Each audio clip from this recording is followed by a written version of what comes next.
Two best friends, Simon and Garfunkel, getting us started today. This is the Bennington Show. I'm Ron Bennington. There's Gail Bennington. Yo. Stan the man Bennington right there. Subs. And of course, Jojo Bennington. What's up? What's up, man? This is ridiculous. That's his thing. September 11th, 2015. September 11th. Why is that? Something about that. It's sticking on me. I can't remember exactly. You said you'd never. I seem to have forgot whatever. But yeah, we got we got a little September 11th music going because what was more healing at that time than certain songs. Joey Jojo wanted to start the show today with "Let's Hear It for the Boy." What the? And I'm like, that is not apropos. No. That song really helped me at that time. Where were you at that time, Joey? I was in 6th grade in Where? Minnesota. Okay, should you even be in here today? Yeah. Probably not. I mean, Should you have ever even moved to New York? it seems like you don't even get us. You don't deserve this. Deserve what? To be in New York City, especially on this day of all I days. think you were saying he doesn't deserve this treatment. Oh no, he deserves this treatment more than anyone. Okay. First of all, just relax, Chris. All right. Let's try to keep it a little lighter than your anger show. Let's have like a little bit of class and remembrance today. Got it. Here's Carl in New York. How you doing, Carl? Hey, good morning. Hey, buddy. Listen, you guys are great. Thanks for doing the show on Fridays. It's really enjoyable. Yeah, it's really fun for us, too, and thanks to Opie for that. Thank you, Opie. And I wanted to thank you and Opie and Jim. And when Anthony was there, the coverage at the beginning, 9/11, that was pretty rough on them. I couldn't listen to it that day, obviously, I was down there. So just wanted to thank them for the way they broadcast that day. And every year, they mentioned it. They haven't forgotten. I'll make sure I pass on the thanks to everyone but Anthony, who's Well, persona non grata around here. yes, I know. PNG. I like to say never remember when it comes to Ant. And one of the things that's clearly a change, and I'm a long-time listener to the show going, way back to the 90s, is that they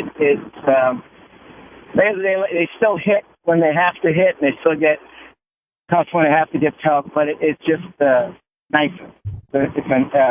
Well, nicer. yeah, there's a maturity factor. Factor. Yep. Okay, I miss the voices and that sort of thing, but I don't miss the vitriolic blasting. Okay. All right. I don't think today's the day. Today's the day for unity. Don't be like Joe. But thank you for all you do when you do remember us, and yeah. I appreciate it very much. If you weren't a firefighter, I'd have cut you off a long time ago, Carl. Okay. All right. Thanks Talk to you very later, buddy. 866-969-1969. Matter of fact, Ant is throwing a party in New York next week as a way of welcoming himself back to the city. Nice. I got an evite rather than an invite. Oh. Even put a little joke on the evite thing. Never heard back from anyone, so I think I'm just thrown in. You know what I mean? I'm just thrown in with the, hey, I got to invite this asshole. Got to get that one. I got invited to something else, I believe, in November. Doug Loves Movies. Ooh, to be part that's of that exciting. program. DLM. Now, do you know how the whole thing works? Do I have to love a movie first? Do I have to love his movie? You're gonna this is the format they talk movies, and then they play a game called the Leonard Maltin game. Oh God, I don't like to play games. Like name that tune, but with movies, and then you have You're to. good at games, though. I don't like them. And then you have to say like, I can name this movie and give in with 4 cast members. Oh, That's the Leonard Maltin. Here, like test me and Gail with one, and don't do it off the top of your head. You have an IMDb over there, okay? Okay. I don't trust you, Joey. Thank God that you're here because he drives me nuts. Even though he was here, unlike you, for 9/11, Yeah. he's still. You don't say. I'm talking to someone else. What is it about you that doesn't get radio? Here, this is always a helpful tip in radio. Anytime that you say the word "yeah," you never need to. It doesn't need to be done. Yeah. I have a IMDb for you. That's not the time for. I'm talking to Joey now. Oh, okay. Joey, you're in 6th grade and you're where? I was in Minnesota. You shouldn't be able to share in this show at all today. No. It hurt me too. It hurt everyone there. Also, Why would it hurt anybody in Minnesota? Because we're all American. You guys don't get it. What are you, hamburgers? I was a young, naive child once. To me, How- St. Paul, 6th grade, you might as well be in ISIS. The same thing. Oh my God. Yeah, exactly. All right, let's play the Doug Loves Movies game. Powers Booth. Powers Booth. Powers Booth is the opening. Oh, what do you go from? Yeah, Bah. progressively harder. Harder. Or easier, rather. Easier. Okay. That's what I'm thinking of. This is going to be really difficult. No idea. Bill Paxton. I'm not playing this game. Tell me I'm going to have an earache in November. Sam Elliott. No idea what this Hold movie on. was. So, okay. Expendables? Keep going. It sounds like a great Expendables. Wow. Val Kilmer. Oh, Doors. Oh, no. Tombstone. Correct. I didn't see that. Is it good? Yeah. I had to do something called Ron Doesn't Love Movies. He likes movies. Some movies, not most. That's part of Doug's love. Yeah, I Doug Loves can't Movies. do that. It's going to be hard to study up for that. Do people study for this? Yeah. Oh, man, a lot of people tweeting in today. Dodger Face says, time to wash that stank out of your mouth because it's time for the hashtag Bennington. That's Mr. Fucktard says, never forget. Lee Greenwood's God bless the hashtag Benningtons. Twiggy says, killing terrorists with their words. It's hashtag Bennington. That's powerful. Yeah, beautiful. Rick says, it's Friday. Having some eggs Bennington. Hashtag Bennington. I don't get this whole thing about Tombstone. Like, is everything going to be about Tombstone? No, I was just. Ooh, then please see if I can join. Ain't got no job. Can't wait for the quote section and impressions. Skin that smoke wagon. That's your biggest line. That's your This is biggest the line. most ridiculous one. Oh, there's plenty of ridiculous ones in that. Well, I think when he yells that I'm bringing hell, like when he goes over the top, like, hey, Badass. dude, just, it's already, Hell's coming with me. you already got a gun. You don't need to go and try to scare us. We get it. Now, I know that you have said you would like to watch a version of Tombstone that's just Doc Holliday. Yeah, the Doc Holliday show. But I would say, can we just have an added bonus so we can have the skin the smoke wagon scene? Because that's my favorite non-Doc Holliday scene. All right, here's what we do. There'll be like a close-up on Doc Holliday, and you'll just hear that skin, that smoke wagon in the background. Okay, fair. That'll be it. That'll be the whole thing. Just the audio's enough. Yeah, it's plenty. Craig in New York. Good morning, hashtag Bennington. Hey, how are you? Great. Guess what? What's that? It's 9/11. All right, buddy. Weird, right? Yeah. All right, buddy. Thanks. Love you, Gail. Yeah. Yeah. There you go, Craig. If there's anyone as inappropriate as Joey Jojo today, it's that guy. I was 12 years old. Yeah, so what did that mean? You didn't get another Mallow Cup? Is that how you suffered on 9/11? Well, I had to leave school a little early. Why? Because somebody might attack St. Paul? No, I had a doctor's appointment, ironically, that day. What's ironic about that? There's nothing ironic. Don't you think? Doctors had nothing to do with 9/11. Oh, the irony. Oh, God. It's the exact opposite of what you would expect to happen that day.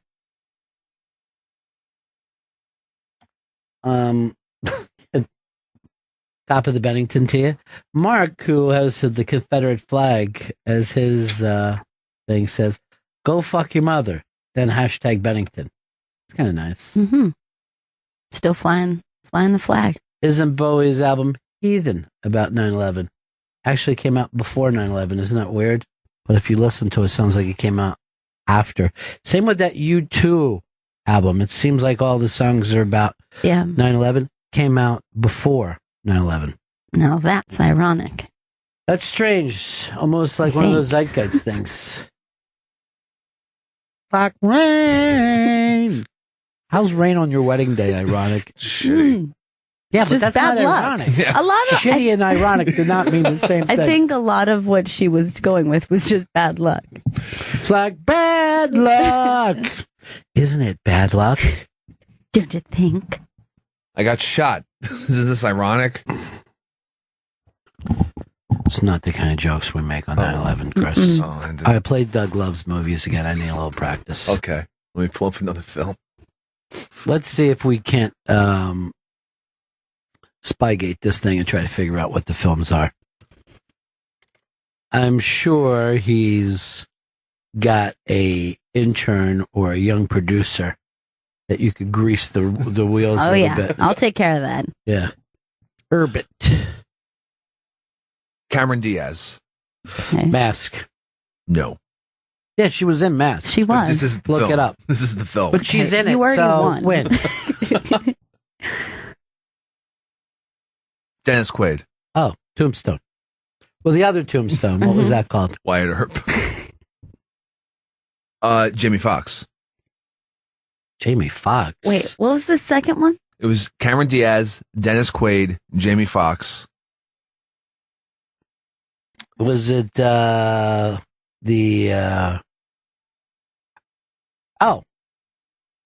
it was Ray. No. He definitely was in Ray. You're playing this wrong, Chris. Yeah. Al Pacino. Oh, Scarface. No, it's not Scarface. I saw Scarface. He's in it, dude. But Jamie Foxx is or Cameron Diaz. I know they're in Mask and Ray. I'm getting these one after another, and I'm killing with it. LL Cool J. I don't know who. What is this? Any Given Sunday. I didn't see it. Is it any good? It's great. A lot of these movies no one saw. Shouldn't count if no one saw them. This is Doug's. Joseph writes this: if Chris were in Tombstone, he'd be Pepper the Dick. Hashtag Bennington.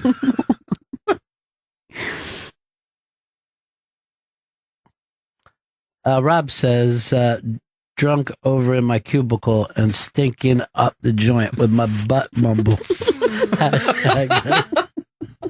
First of all, that would be a great name for any novel. Butt mumbles. Butt mumbles could also be the Chris Stanley story. Well, this thing isn't working out. I got to get out. Is it all you don't talk about movies? You talk about movies. This is just part of it. This is just like at the end. He likes to play this game with his guests. Oh God. We're doing this show this morning and then another show this afternoon. Yep. Hashtag Double Benningtons. Double B. Brian, what's up, buddy? Hey, I had to teach my 10-year-old difference between irony and coincidence. So maybe the word should be coincidentally I had a doctor's appointment. Not ironically. But I don't even know why that's a coincidence. He just had a doctor's appointment. Just your schedule. Had nothing to do with anything. And the world went on from there. Yeah. Right. Well, every other day there's things that happen to him that are coincidental to others. Yeah. So I don't know why 9/11 was any different. I just had to get a physical. For what? Hockey? Yeah, for school. I was going into junior high soon. They don't make you get a physical for going to junior high. They did in St. Paul, and I'm not making that up. Why? I don't know. Is there so much scabies in that town? What was You it, got to the worry about it? meningitis? It's the meningitis. Yeah. It was a lot of meningitis. And womangitis. This isn't the kind of days for your yuck fest. All right, this isn't a wordplay day, You're right. Joe. It's 9/11. Maybe you wouldn't understand that because you refused to live in New York City then. Sorry, I can't help where I grew up. Yeah, you can help it. You definitely can help it. You can go back in time and be with everybody that day. Sorry? Chris, what city were you in on 9/11? New York City. Gail? New York City. None of you guys thought it would be fun to run out to St. Paul? Mm-mm. No. Never occurred to me. Joey found out when his doctor interrupted his meningitis test. By the way, did you have it? No, I didn't, luckily. Going into junior high. It's the best news I got that day. Chris writes, Ron Loves Tombstone would be a strong podcast. Shifty and shitty and ironic is not the same thing. Hashtag Bennington. Isn't that shitty? Don't you think? Don't it stink? It's like shit on your wedding day. Okay, Lance, we're going to have a hard time getting this on top 40. So yesterday I'm riding in a cab with a friend, and he's bringing up Austin, Texas to me, and he's like, yeah, it's a lot of great food trucks. So I'm like, I've never eaten out of a food truck that I thought was even acceptable. Mm-hmm. I keep hearing it from LA people and Austin people like it's great, but in Midtown New York, I think it's terrible. So we're getting out of the cab, and I'm giving the guy his money and a tip, and he goes like this. Food trucks are shitty. Okay, first of all, eavesdropper. Second, a man can't say shitty. An adult man can never say something shitty. So shitty. It just sounds like a child. Look, he's got his thing up. You want to play another Doug Loves Movies, right? I'm just have it ready if you All guys right, want let's to. do it. God, you're so annoying In the today. middle of a story. You're ruining 9/11 for me. Tara Reid. Tara Reid. Come on, we're not going to know this. It's I do know it. It's Lebowski. Correct. You know why? You would never say Tara Reid for another movie. Good point. Damn it. Sharknado. 1. I never saw any of the Sharknadoes. You're missing out on a lot. Are you being ironic now? Is that the thing? Yes? A little too ironic. Or sarcastic? All right, G-Man actually wrote this. Joey Jojo just wanted someone to jiggle them nuts. A little bit, right? Jessica says, road tripping with my Vermont buddies. The Benningtons. No smoke breaks for you, Peppa. No. And I wish I was fucking road tripping through Vermont right now. Me too. John just writes, crack baby, Peppa. Hashtag Bennington. Random says, Heathen was released June 11th, 2002, you cunt fart. Oh, the what's one of my thing? The one that had I'm Afraid of Americans on it. Oh, what are you going to do? Take down your other fucking thing, Chris? You got to take down your Doug Loves Movies? Here's Dale in Alabama. Hey, Dale. Hashtag Bennington. Hey, man. Okay. Is it okay to express emotion about today? Absolutely. Yeah. Why would you not be allowed to do that? Well, it's almost like it's verboten. By You know who? what I mean? By who? It's like you can't really say how you feel about, like, let me put it this way. What if 30,000 people died? Mm-hmm. Have a great day. Well, wait. Stop yourself for a second. You're not making any sense. You've been up all night drinking? Now he's gone. Bye. Honestly, anybody can express any emotion they want to today.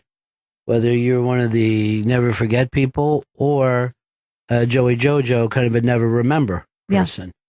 Either thing is acceptable. But your thing of, let me put it this way, what if 30,000? That's just stupid talk. 3,000 is, it's horrific. Yeah. We were all in the city that day. Horrific. Well, some of us, that would be better to go to a doctor's appointment in St. Paul. You can't never forget something you never experienced. Holy shit. Wow. Lock it in. It was on It's television everywhere. Television. That's experiencing television? something. It was my real life. You know what? I don't act like I went to Woodstock because I saw the Woodstock movie, or I don't go, oh yeah, I saw it on TV, so I've been on the moon, like Neil Armstrong. It's still so sad, though. Dude, I don't even like the jokey tone that you're adding to that. It's unacceptable to me. Dan, go ahead, buddy. Hey, buddies. I'm just a piece of shit from Florida. But Joey, I just got to know, how did you make the correlation to Let's Hear It for the Boys and the 9/11 tragedy, and how did that song get you through it? I don't get it, dude. I don't get it either, man. What does that mean to you? I just like that song a lot, and I was listening to that band at the time. It's from a movie, dude. It's from Footloose. You don't know what band it is. Holy shit. You're just listening to the soundtrack? The artist's name was Footloose. Mm-hmm. I mean, All yeah, right, well, play it for that helps when we want to nothing. remember Chris Penn, because he struggled learning how to dance. Footloose taught him how to dance, and he ended up becoming a pretty goddamn good dancer. Really good. Yeah.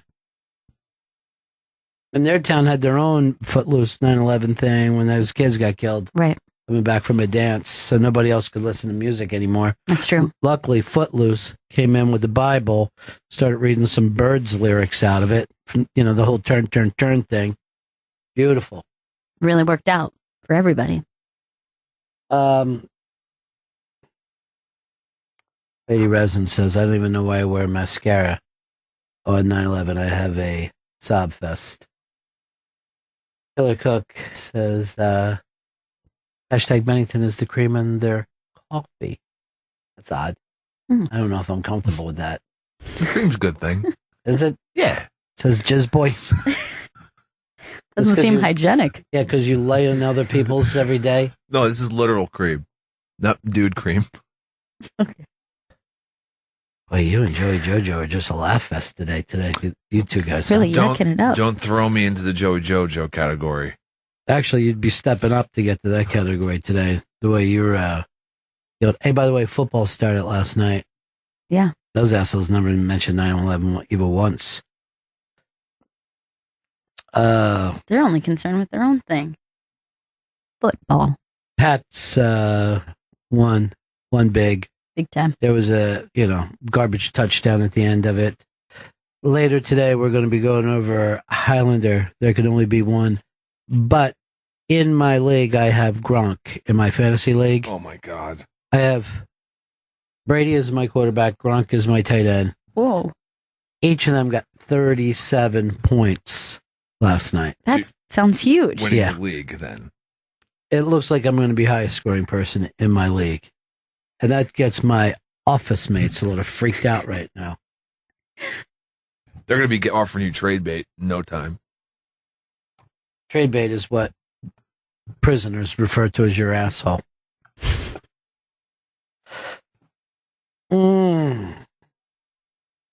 Jesus. Joseph says the show could be called like Doug Loves Stupid Games. Dave writes, isn't it ironic that Pepper is an alcoholic crack whore? Nope. It's just sad. It's sad, though. I'm not a whore. Liz says, I love Joey Jojo and Mighty Ducks. Hashtag ducks fly together. He was great in that movie. Yeah. You remind me of every little kid in every movie. You should go around saying that heads weigh 7 pounds or whatever that fucking big line was. I could definitely see you as a little giant. Which one? Probably Icebox. I'll take it. God, I was hoping to be Icebox, but okay. Well, you do wear shoulder pads and cheerleading dress Yep. skirt. That's kind of my look. Yeah. That's what I wore to prom. And then the father from Modern Family just turns on, you just fucked up. You got Icebox, man. And you're like, wait, I thought you were coaching us and the whole thing was important. And now you've turned on us and became a family member. You were against us. Joey could have been in the little kid in Honey, I Funked the Kids. Oh, yeah. Definitely. Honey, I Funked the Kids. I'll take that too. You'll take anything you're given. Oh, yeah. You're picking it all up. Jess says, Heart Friday mornings, hashtag Bennington. I heard them Hogslop too. said, hashtag Bennington. The nation came together after 9/11. Now we are more divided than ever. Well, the last two presidents, this is about the last 14 years, I think, have been incredibly divisive. I don't know whether either one of those men was divisive, but the country itself is incredibly divisive. Well, do you feel that the country came together for more than just the moment of 9/11? Because I feel like it also, after some time, it also became very polarizing for people where they stood as far as, what we were going to do about things. I mean, I think that it caused a bit of a gap too. There was a gap before it. Yeah. People forget that we had Al Gore and Bush just sitting there recounting votes in Florida. I mean, that's how divided the country was, just about divided. Then, when 9/11 happened, Bush's approval rating went to 90-some%. It wasn't even based on anything that he did. It was just like, I get it. You're the president. Right. Let's fall in line. And then within, 6 months or whatever, we were back to hating each other. But I mean, how long can any moment last? Like, how long does the Christmas spirit last? Yeah. People can't be sitting around in March bitching that the Christmas spirit is gone. I thought we were all going to love each other. It's up to you. You'd have to be a Buddhist monk probably to keep that feeling going. But I think that I would actually go so far as to say this. I think a lot of people would prefer if the country did break up right now. Split it? Yeah, split it or even quarter it. Wow. Yeah. You don't think? I think people would have a problem with the idea. Like, I think that they would view that as a failure, but ultimately I think that it would appeal to people more once, smaller. I think if you put it up for a vote right now that we could break the country up, I think there'd be a majority of the people that would go for it. You think so? A majority. Really? Yeah. I think people are tired of fighting about, abortion and guns and gay rights and whatever, small government, large government. I think it would make even more sense to let people move or live in the area where they wanted to live. But do you think that there would be, maybe it would be an older generation of people would view that as a failure of the United States? How's it a failure? I'm not saying it is. I but would say just the opposite. I would say it would be successful. Yeah. Because then you could say, look how we can, go our separate ways in the right way. It's not like you're never going to talk to each other again or travel back and forth. Right. You'll just be able to have the rules and laws that the people in that part of the country like to do. The South and the Northeast seem like they're never going to get along. So why fight about it forever? Yeah. Why not let people do what they want to do? I would have no problem with it at all. Would we need passports to move about the former country? What would be hard about that? Seriously. Do you feel terrible when you have to take a passport 100 miles from here, like to Toronto? It's not such a big deal. People in Toronto aren't mean to you and acting like you don't belong there. It'd be fine. You were just in Mexico. Did you feel comfortable there? I did feel very comfortable there. What would be the difference between that trip that you took and if you had to show the passport before you went to, say, Los Angeles or San Diego? I think it would be fine. Yeah. I think the most civilized thing for all of us to do is to break this thing up. You can see people aren't happy anymore. We are like an old divorced family that are only staying together out of like that thing that you're saying of, won't it be a failure if we break up? Failure how? I think the worst failure is we're living in a miserable time right now. People are miserable. And then you can, when people disagree with you, you can be like, then move to Florida because that's the way they are there. They're fine with it. I think I think people would be able to run themselves better and they would be comfortable. And you know what? We could still play football against each other. That could still be there. Could be a healthy split. Look at me. I mean, right now, after I hit on DraftKings last night with my Gronk and Brady. Whoa. Yeah. I didn't know it making was millions I right didn't know now. it was Millions. DraftKings. Seems No. like you can get a lot of money. Now, here's the thing. Would Joey Jojo, would you stay here in New York, in your new country of New York, or like live like an expat, or go back to St. Paul?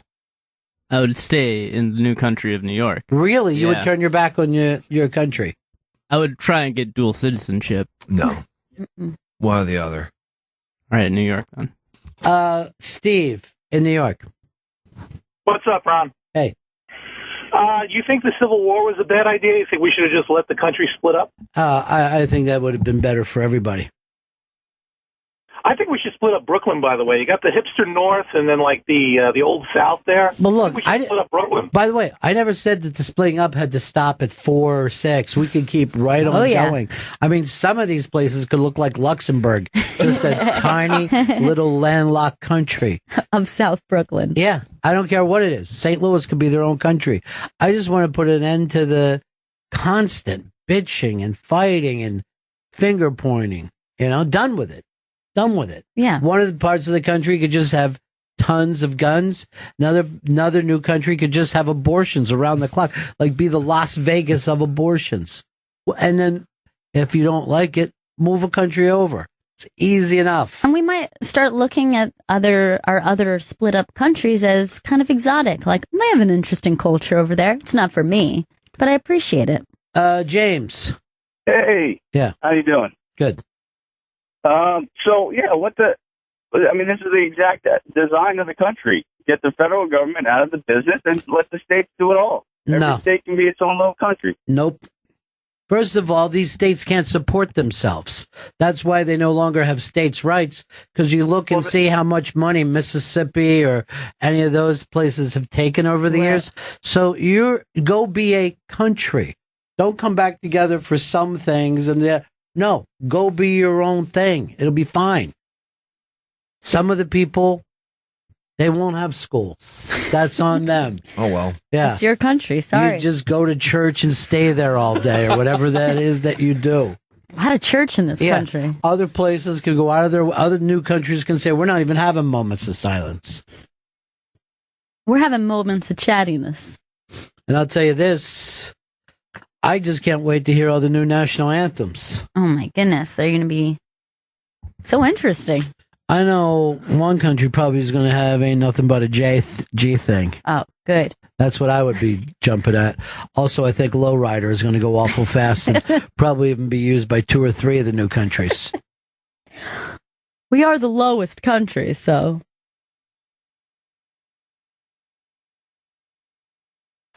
Well, look, people are attacking other parts and saying they can't make it. That's up to them. Everybody on. I would like the idea, too, like if some parts of the country join another part of the country, even though there's going to be countries in between. Like if Minnesota wanted to jump in with, like, say, Iowa and another one down south and not deal with, that would be great. Just be some kind of a weird triad. Randy, what's up? Hey, what's going on? Hey. Ron, I totally agree with you idealistically, but how the hell would we defend ourselves? I mean, China's sending boats into the Bering Straits right off Alaska. It's small little states. There's no way we could defend ourselves against other countries. Then you better join with a bigger country, right? Well, I mean, that's I true, mean, seriously, your little country would just have to be like some bitch in prison where you're like, I better go be friends with a big black country so they'll protect me from the Chinese gangs. You know what I mean? Yeah, fair enough. You got to look at your resources and think, how can I barter this? But like right now, people don't go, oh, why do we put up with those gun nuts? I don't know, to protect us, for when China attacks. No one's ever like happy or proud of it. So fuck it. You're on your own. If the little city states around you want to jump in when China attacks, you better be nicer to them. Well, then I'm moving to Kentucky. All right. That way you're in the middle, safe. So safe. Nice landlocked. Smart. And they're knights in arms. All right. Perfect. There's a spot, and you just made a choice, my friend. I love it. I think this thing is going to work out for everybody. No more fighting, no more bitching. Nothing to worry about. There will be alliances for sure. Well, maybe everybody will align on those things. Who knows? Might make sense for everybody. Andre in New Jersey. Hey, Mr. B, what about the currency? Bitcoin. Everybody uses Bitcoin until you figure out how to make your own. Well, Stanley's happy. Yeah. Perfect. It's doing very well. B, have a good weekend. All right, peace. It'll be up to everybody on how the currency works and whether you trust. I'm going to mainly ask for Delaware dollars wherever I go. Double D. Let me get some of those Delaware dollars from you, can I? What's the exchange rate, though? But it's very funny how everybody wants to. I mean, every day we bitch and fight and yell at each other in this country. And as soon as I say break it up, everybody's saying why that won't work. And yet, so what you're saying right now is the happiest you could possibly be? Then quit bitching. Or I break this fucking country up. He has the power and he will do it. Ash in Indiana. Yeah, so which state invades the others first? I mean, Texas is a powerhouse, but in New England, how long? 2 years over under before Vermont gets taken over. Why would anyone want to? I mean, in all these years, we don't feel like rolling into Canada, do we? It doesn't come up as a debate. If anything that I'm saying about this is smaller is better. It's faster. It's cleaner. You don't need more stuff. To invade other countries seems to be some Middle Ages ridiculous thing to do now. What are you going to do? Drag back what? Fucking iPads from the other place? You don't need it. You have them already in your state. By the way, there's no one. I know this was a big Apple week. No one is out lined up outside the Apple store all week. Normally, if they're doing a new product that everybody loves, you can't get near the Apple store for a month. Now, completely empty when I went by this morning. You think people are catching on? I just think this one didn't work out. The fact that there's new bands for a fucking an iWatch didn't mean shit to people. And a giant iPad. Excuse me? And a giant iPad. Mike in Florida. Hey, Bennington. I'm all for the splitting up the countries, but how do you think the presidency and Democratic parties would work for the new states and countries? How do you think the parties and presidency work? Well, the parties break up or figure out what they're going to do in each state. Yeah. So do you think new parties would come about? And yeah, okay, there'll be new parties. There. So, Black Panther party. All right. Sign me up. I mean, each place will run themselves as they need to. You're not going to need a national party when we're no longer a nation. Everything is a do-over. Everything starts fresh. If you want to put a wall up around your new country, do it. If you want to leave it wide open, do it. It's up to you. I think it would be great if sometimes you had to fly over some states just to get to another one. Like, they will not let us drive through here. All right. They're very strict. People are writing to me, what Chris won't tell you is that they didn't start selling that yet. They just announced it. I didn't know they weren't start selling it yet. Usually they announce it and they sell it. Why would they announce it and not sell it? They want people to buy it, don't they? They want to buy their fucking Apple pencils. They're going to. You don't think that they've, let's say, announced the movie without it being released at that moment? No, that's not how Apple does things. Guess what, guys? A new Star Wars today. Harry, go! I had plans. Woo! Cancel my plans.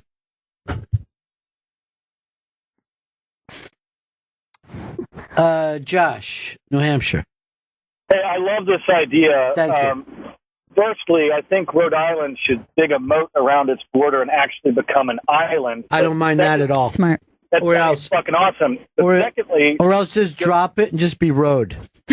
That sounds pretty cool, actually. Yeah. We're road. But secondly, to your point of some of these broken off segment countries joining one another, would they have to touch? Because it kind of goes back to your point of to be a state, you got to touch a state, right? I'm going to leave that up to people's choices. Mm-hmm. Just because I don't like it doesn't mean it doesn't. This whole thing is the live and let live plan. Yeah. And new rules. Things are going to be changing. We're all going to be changing. New rules belongs to somebody else. Oh. That's Bill Morris. I thought we could all use it. Who keeps fighting with him on a daily basis? I think Norm Macdonald. Every time Norm Macdonald gets a chance, he just bashes Bill Maher. It's not some stupid Bill Maher joke, is it? Norm again. Stop.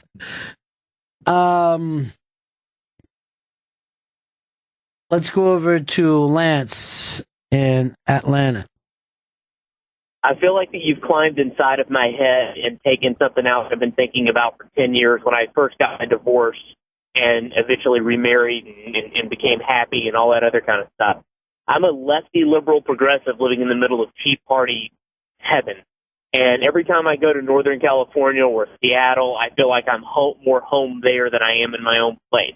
Right. I think that I think what should happen is that this should be able to happen. All these states break up, and then what they should do is give you your tax money that you would pay for whatever that particular year is. So it breaks up in 2017, and they say, okay, you don't have to pay any taxes this year, and with your tax money, you can pick wherever you want to live in the country, and then you get to take that money, and I get to move to San Francisco or Seattle or wherever it is that I want to go. I think it's a brilliant idea. Well, first of all, I love the way you're bringing with this. Second, don't leave the dirty South, my friend. It's just in you. There's something about it, you know. There's just, that's your home. You move to that beat. But yeah, I like the idea that everybody then gets to move to the place that they feel most comfortable. There's something a little exciting about it. Thank you. It's exciting. Yeah. Packing up, joining a new country. Right. And actually, this is a place that maybe Trump could be perfect at doing this. He's fast. He'll make quick decisions. He certainly understands the real estate game. So if a lot of transactions, there could be the tradings of houses, whatever we need. What part of the country would you put Chris the Queen in?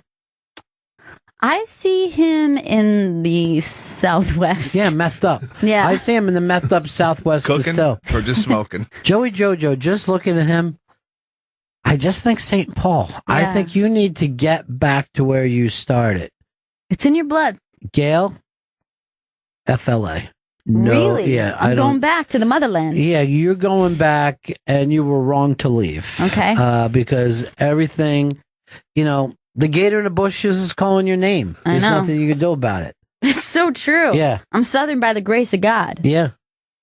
You're back what we used to call swamp bitch. That's so me. That's so me. That's actually what they used to call me in middle school. Sure. I think that would be perfect for you. Eric. It's also a good name for our new country, Swamp Bitch. I like it.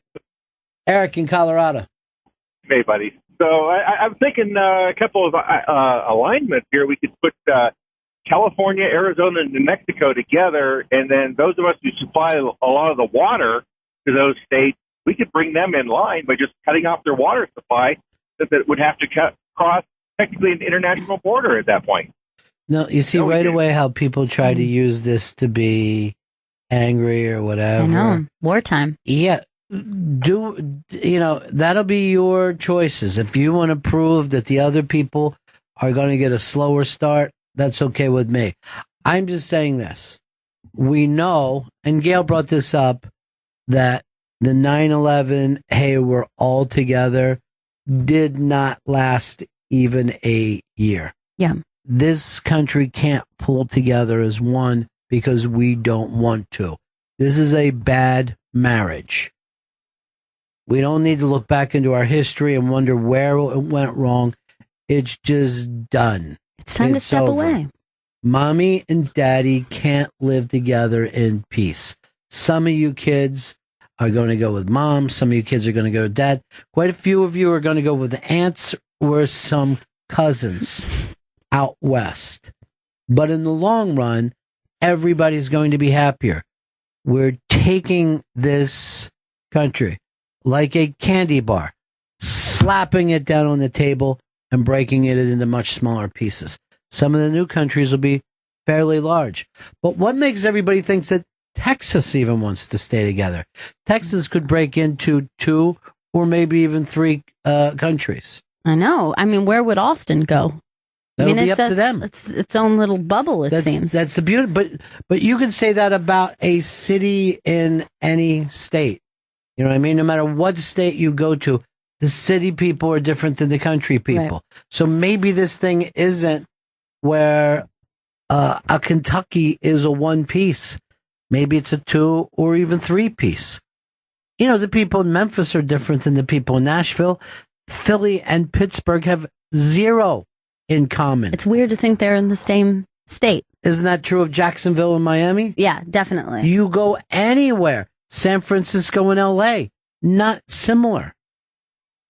Anywhere in the country, and people are ready to break up. I'm giving you this opportunity today. I'm letting you free. You no longer have to stand up when you hear the national anthem. You bitched about that song for so many years. Make up your own. You're free of these shackles. I would like the new flag for where I'm living to have 1 stripe and 1 star. That's it. And just say, we're just going to cut it down to just one little flap going like that. The star and bar. Oh. Yeah. JR in Kentucky. Ron, I agree 100%. I live in Kentucky, and I can't relate to the news in New York, can't relate to the news in California, and can't relate to the news in Florida. I agree 100%. Every state needs to break up. Now, here's what I'm saying, though. I bet when this happens, you're going to go, honey, we could take a trip to Florida this winter. Oh, you know what would be great? Go to New York, because it'd be like visiting other countries. You don't have to feel responsible for it. You could be like, oh, look how these assholes live. Isn't that funny? Rather than getting angry. You're going to feel very well traveled. Tons of stamps on your passport. Oh, yeah, it'll be fantastic. And you go to some places, and basically it's going to look like all hell has broke loose. You know, they'll just the old West. Yeah, it'll be the old West, or some kind of decadent future where people are fighting over water and gasoline and driving around real fast and shooting at each other. And you'll be able to say, aren't you kids glad we don't live here? You know, some of the places I'll only stop at in a cruise ship. And you won't even get off the cruise. Paul in the Bronx. Yeah, how do we divide up the military? Well, foreign countries will want to invade the weaker countries, and we'll have foreigners living next door in the state next door to us, or the country next door to us. Well, first of all, we sell all the military stuff, you know, and then if your country wants to buy new stuff, that's up to you. But everything must go. I mean, we're selling everything. Yeah, but dividing up the cash. All right. Just like when a marriage breaks up. It's a yard sale more than a fire sale. Nice. Everything is going to be sitting out on the front yard of America. We'll be selling it. You'll have some fat cash. And then if your country decides you need more tanks and drones, pay for it. If you think, you know what? Let's roll the dice and not worry about it. Live that way as well. It's up to you. This is a whole new world. You don't want your country to be PC? Don't be. You want to be the PC crowd? Do it up big. Be Madison, Wisconsin, everything that he was bitching about yesterday. It'll be up to you. But I no longer think it works. And as a matter of fact, this is the only sane thing left to do. Normally when I have like married friends that are fighting, I always say, you guys should get divorced. And then if they go, no, we want to be together. And then I go, then stop bitching. Stop complaining about how shitty the other person is. Either get out or fix it. Nolan. I'd be squared. Just wondering if everything should stay a democracy, because I could see myself as, going king of Hawaii or... I can't see you being king of Hawaii. I think the Hawaiians would fucking whack you quick. I don't see that happening. But if you can make a run for it and take over, do's it. Sure. Do's it. I'm in. I'm in. I mean, do you really want to run a country? There's nothing worse to me than being like, oh, I'm holding on to this country with my, with my machine guns. No. Not for me. You want to go for it? Do it. It's exhausting. Turn that thing into some kind of banana republic down there. I don't care. Or in this case, it would be a pineapple republic. Delicious. Matter of fact, I'm even at the point I don't even care if China comes in and takes over some of the countries. It doesn't bother me at all, as long as I don't have to hear the bitching on the news anymore. I'm done with turning on the news and hearing how the other half of Americans are asshole fucksticks that have ruined everything. This is my 9/11 pledge to you, America. I'm breaking up your country. I hope you're happy. All because you didn't keep the 9/11 spirit going. Jesus Christ, we still haven't helped the fucking first responders who got sick. You should be ashamed of yourself. That's the last thing. It's like you have to have some shame and disgust before you divorce. Yeah. You know how they have a forced rehabs for people? I'm now in favor of forced divorces and forcing people to tear a country apart. I'm for that 1,000,000%. It's what's best for them. You know what's best. Matt in Wisconsin. I live in Madison. I'm kind of worried about, can we get some temporary help till we get our military going? Just to keep Kurt Metzger out of here. Metzger laid you guys out yesterday, man. Looks like shit. He was after you. If I was you, I'd have packed up the car and got out. Then. Yeah, it might be. He must have had the worst week any comic has ever had. I know a lot of guys have been fired from places, but I've never seen anybody that pissed off still. Oh, yeah. At an entire community, let alone club. There's a very serious grudge there. Lucas in Buffalo. What's up? Hey, what's going on, Ronnie? Hey. Just curious if, the gay marriage, everybody everywhere in the U.S. now, can Kentucky take that back and say, no queers allowed? Yeah. Yeah, I have no problem with that. And then if you're gay, and in Kentucky, you either have to try to grab power or, even a smarter thing, move on. Yeah. Get out. That's not your part of the world. Move along. Find another part and thrive there. I'm giving you all the opportunities to put the past behind you and start and be new people. And this way you don't have to blame your circumstances on the other parties. You don't have to sit around and like, this party would be great if it wasn't for the PC assholes or the rednecks or the Hispanics, whatever. Move to a part of the country that doesn't have that. Move to a part of the country where they go, I've never heard of white people. I hear that a couple countries over there's white people, but I haven't seen them around here. Here in O-Town, we know exactly where we're rolling. Our biggest export, hip-hop and style. Ed in Oklahoma. Hey, good morning, Benningtons. Hey. Hey, with all these little countries, instead of we having armies to put on the football field, let our football teams wars. Well, I think it'll be very exciting at that point, too, yeah, because your players on your football team are probably only going to come from your country. Yeah, it's going to be like World Cup.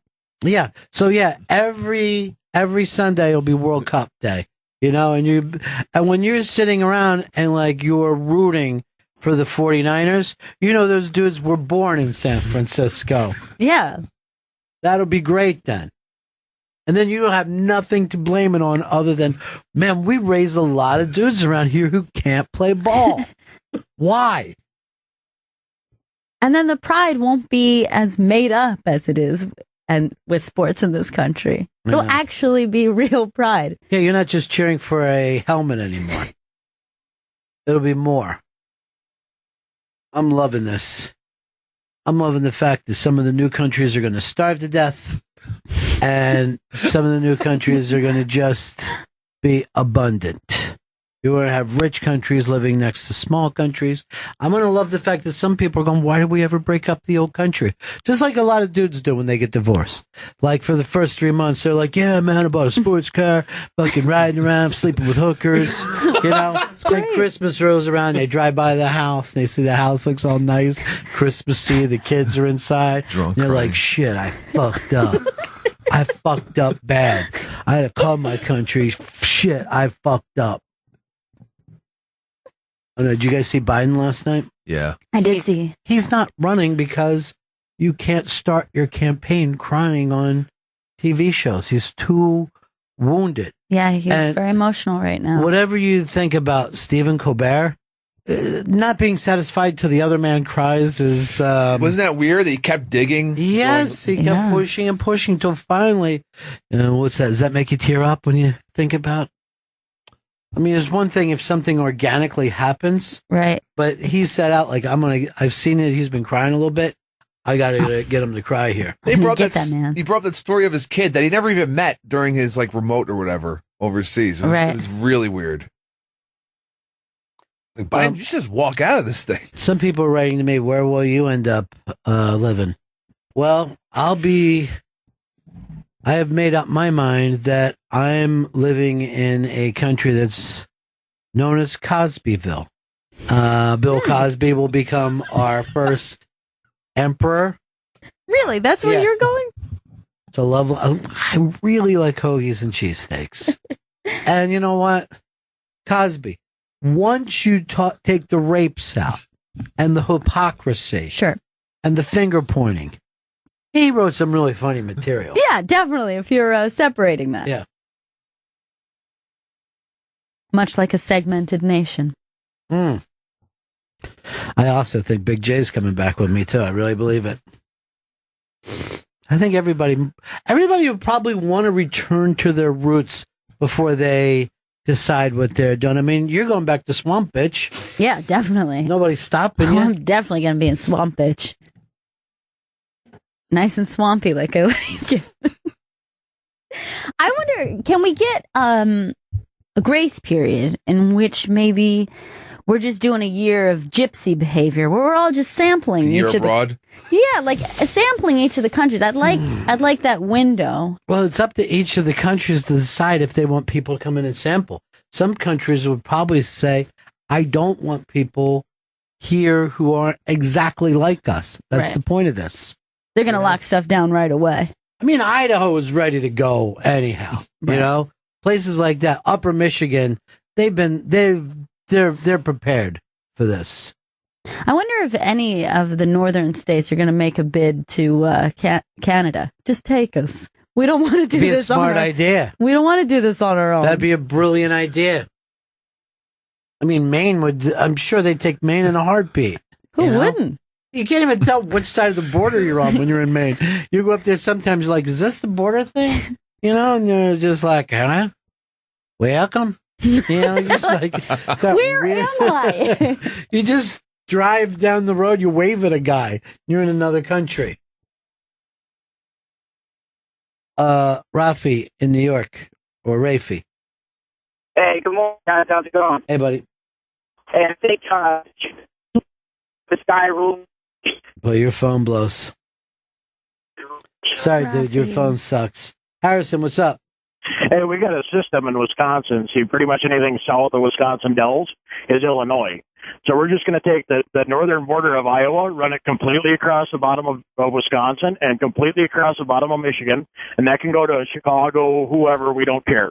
That's not any of us. And then it'll be Minnesota, Wisconsin, the UP, and northern Michigan, and we'll just call it Norseland, and we'll absolutely fucking dominate hockey. Well, you're still playing Canadian teams. You know, that's always going to be an international deal. When was the last time a Canadian team won a cup? Only because their players are paid to go somewhere else. They're still right there in the Olympics. Yeah.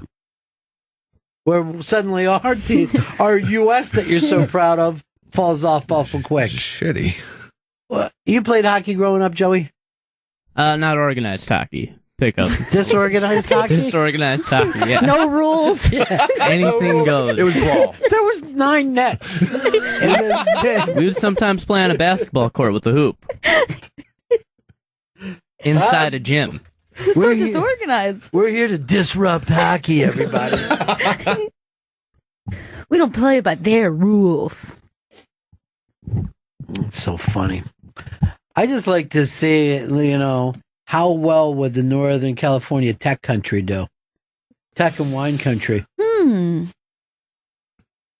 I think that they would be pretty solid. They'd have a lot of drones, I think. They'd have a drone army, for sure. Well, your city of New York is going to be in big trouble since all they do is move around other people's money. Yeah, it's bad. Who knows if they still want them to do that anymore? Why isn't Wall Street popular anymore? Also, New York is made up of a lot of people from other places who might want to return to the homeland.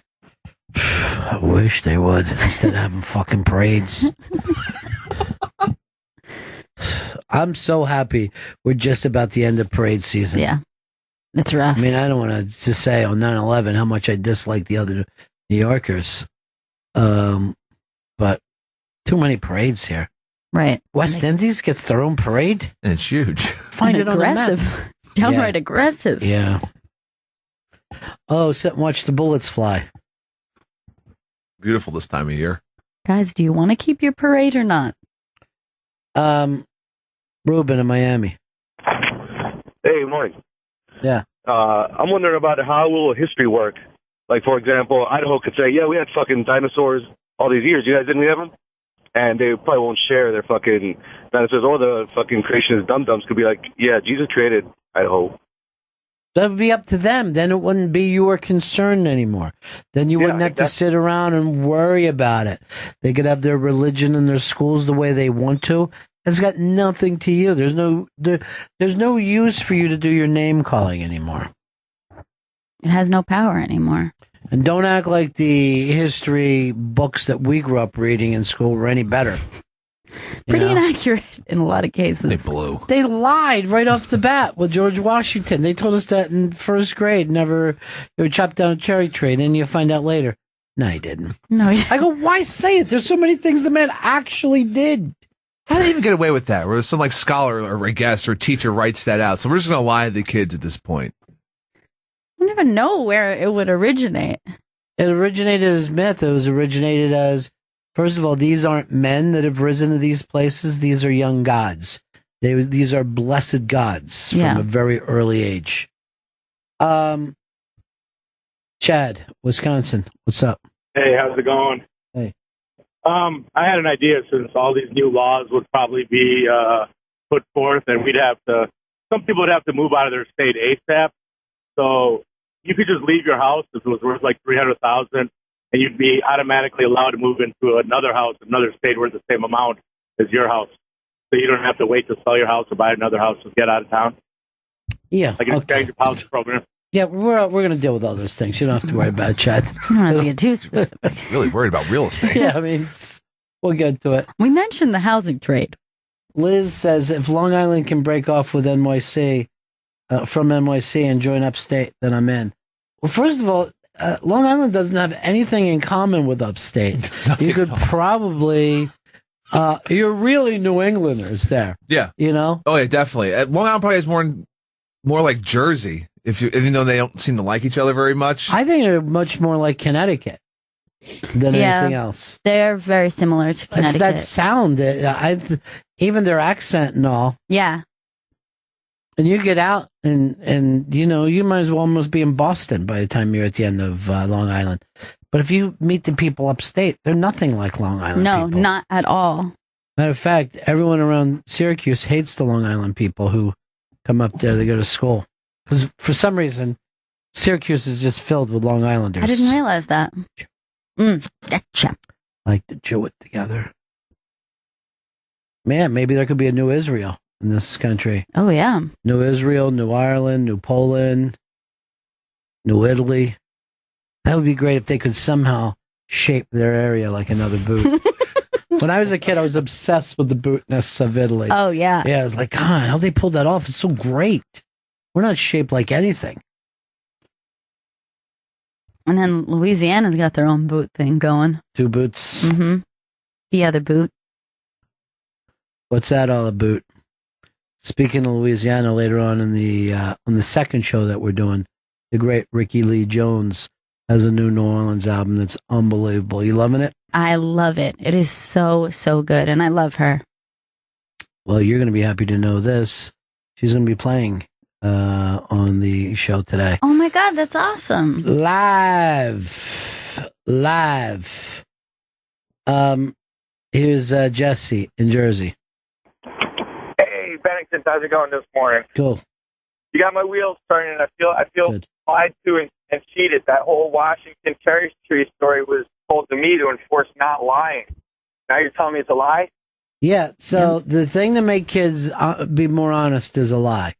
And this is what people in power see. Here's what happens when you're in power, whether it's a corporation, a country, or a church.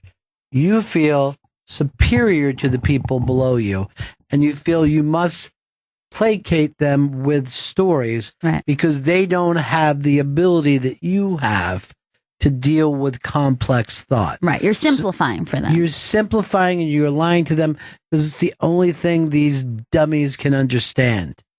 And every church, every country, and every corporation feels that way. Look, the Pope is coming to this country. And they said in Philly, 1 million people are showing up for his mass. And he's going to look out over those 1 million people and he'll think to himself, what a bunch of dopes. I got to put some hope into their stupid little brains and hearts, or else they'll end up shitting themselves and dying in the streets. What lie can I tell them? Well, it's interesting what you said kind of made me realize I never really thought of it, but what they were doing with the idea of forefathers to you when you were children is really creating these deities. Absolutely. I never really thought of it that way, but that's absolutely the way it was sold. Like, they could do no wrong, they had all the answers, and we're standing on the ground it was like you were talking about Greek gods. First of all, the way we talk about the Constitution, it is a holy work. Have anything that from that fucking age do we think is better than what we can come up with now? Do we think, their transportation, their their farming, their economy, nothing until we get to the Constitution, and then suddenly people act like it's a perfect work. Yeah. That can't be changed unless everyone comes together. And I'm like, really? Those dudes with wigs were that fucking smart? They time travelers? Yeah, because they wore their socks like assholes. Some of them had wooden teeth. Yeah. Okay? Their fucking shoes weren't even comfortable. But when it comes to this Constitution, there's just fucking glow coming off it. So perfect. It's so good. I'm like, Steve Jobs probably could come up with something better in fucking 15 minutes. He had a fucking computer. Those assholes didn't even have a fucking calculator. And we're listening to everything that they said. And, lawyers, particularly, anyone who studied law sits around and talks about that.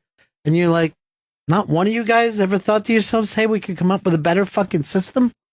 We could do something a little smarter? Oh, no, the system's already there. I came up with it in minutes. You take this country like it's a fucking candy bar, like it's a big hunk of taffy. You whack it down, it breaks off into little pieces, and every one of those pieces is happier. To form delicious little countries. And then if you want to fucking take the Constitution back to your country and just start masturbating on it, that's up to you. That's your prerogative. I like where you're going with that. Mm-hmm. My prerogative. Bring it back for Bobby. North Carolina, what's up? What's up, Ronnie B? You're a genius. But unfortunately, I think Stephen King beat you to the punch when he created the dome. Well, I got news for you. I got off the dome first season. I couldn't make it through. Don't go back. But any of the new states that want to do the dome, go ahead and do it. That's up to you. One more question for you. What do you do with the prisoners that are from the original countries? Do you send them back to that country, or do they stay in their newfound country? This is a really great point. Immediately, it'll be up to the people in the new country if they even want a prison there, or maybe they just want to push those people into the next city-state or execute them the day it happens. You know what I mean? For any crime. Yes. Oh, yeah. That'll be up to them. I'm not sitting around telling people how to, do in a different part. Sorry, boys, we're doing a clean slate here. I'm not going to tell you that there's not going to be a lot of blood running in the streets with this new idea. It is. Massacres are going to take place. There's going to be some kinks. But at least they won't have to hear you say stuff like libtards or fucking conservative or any of these stupid words that you use every day. It'll be done.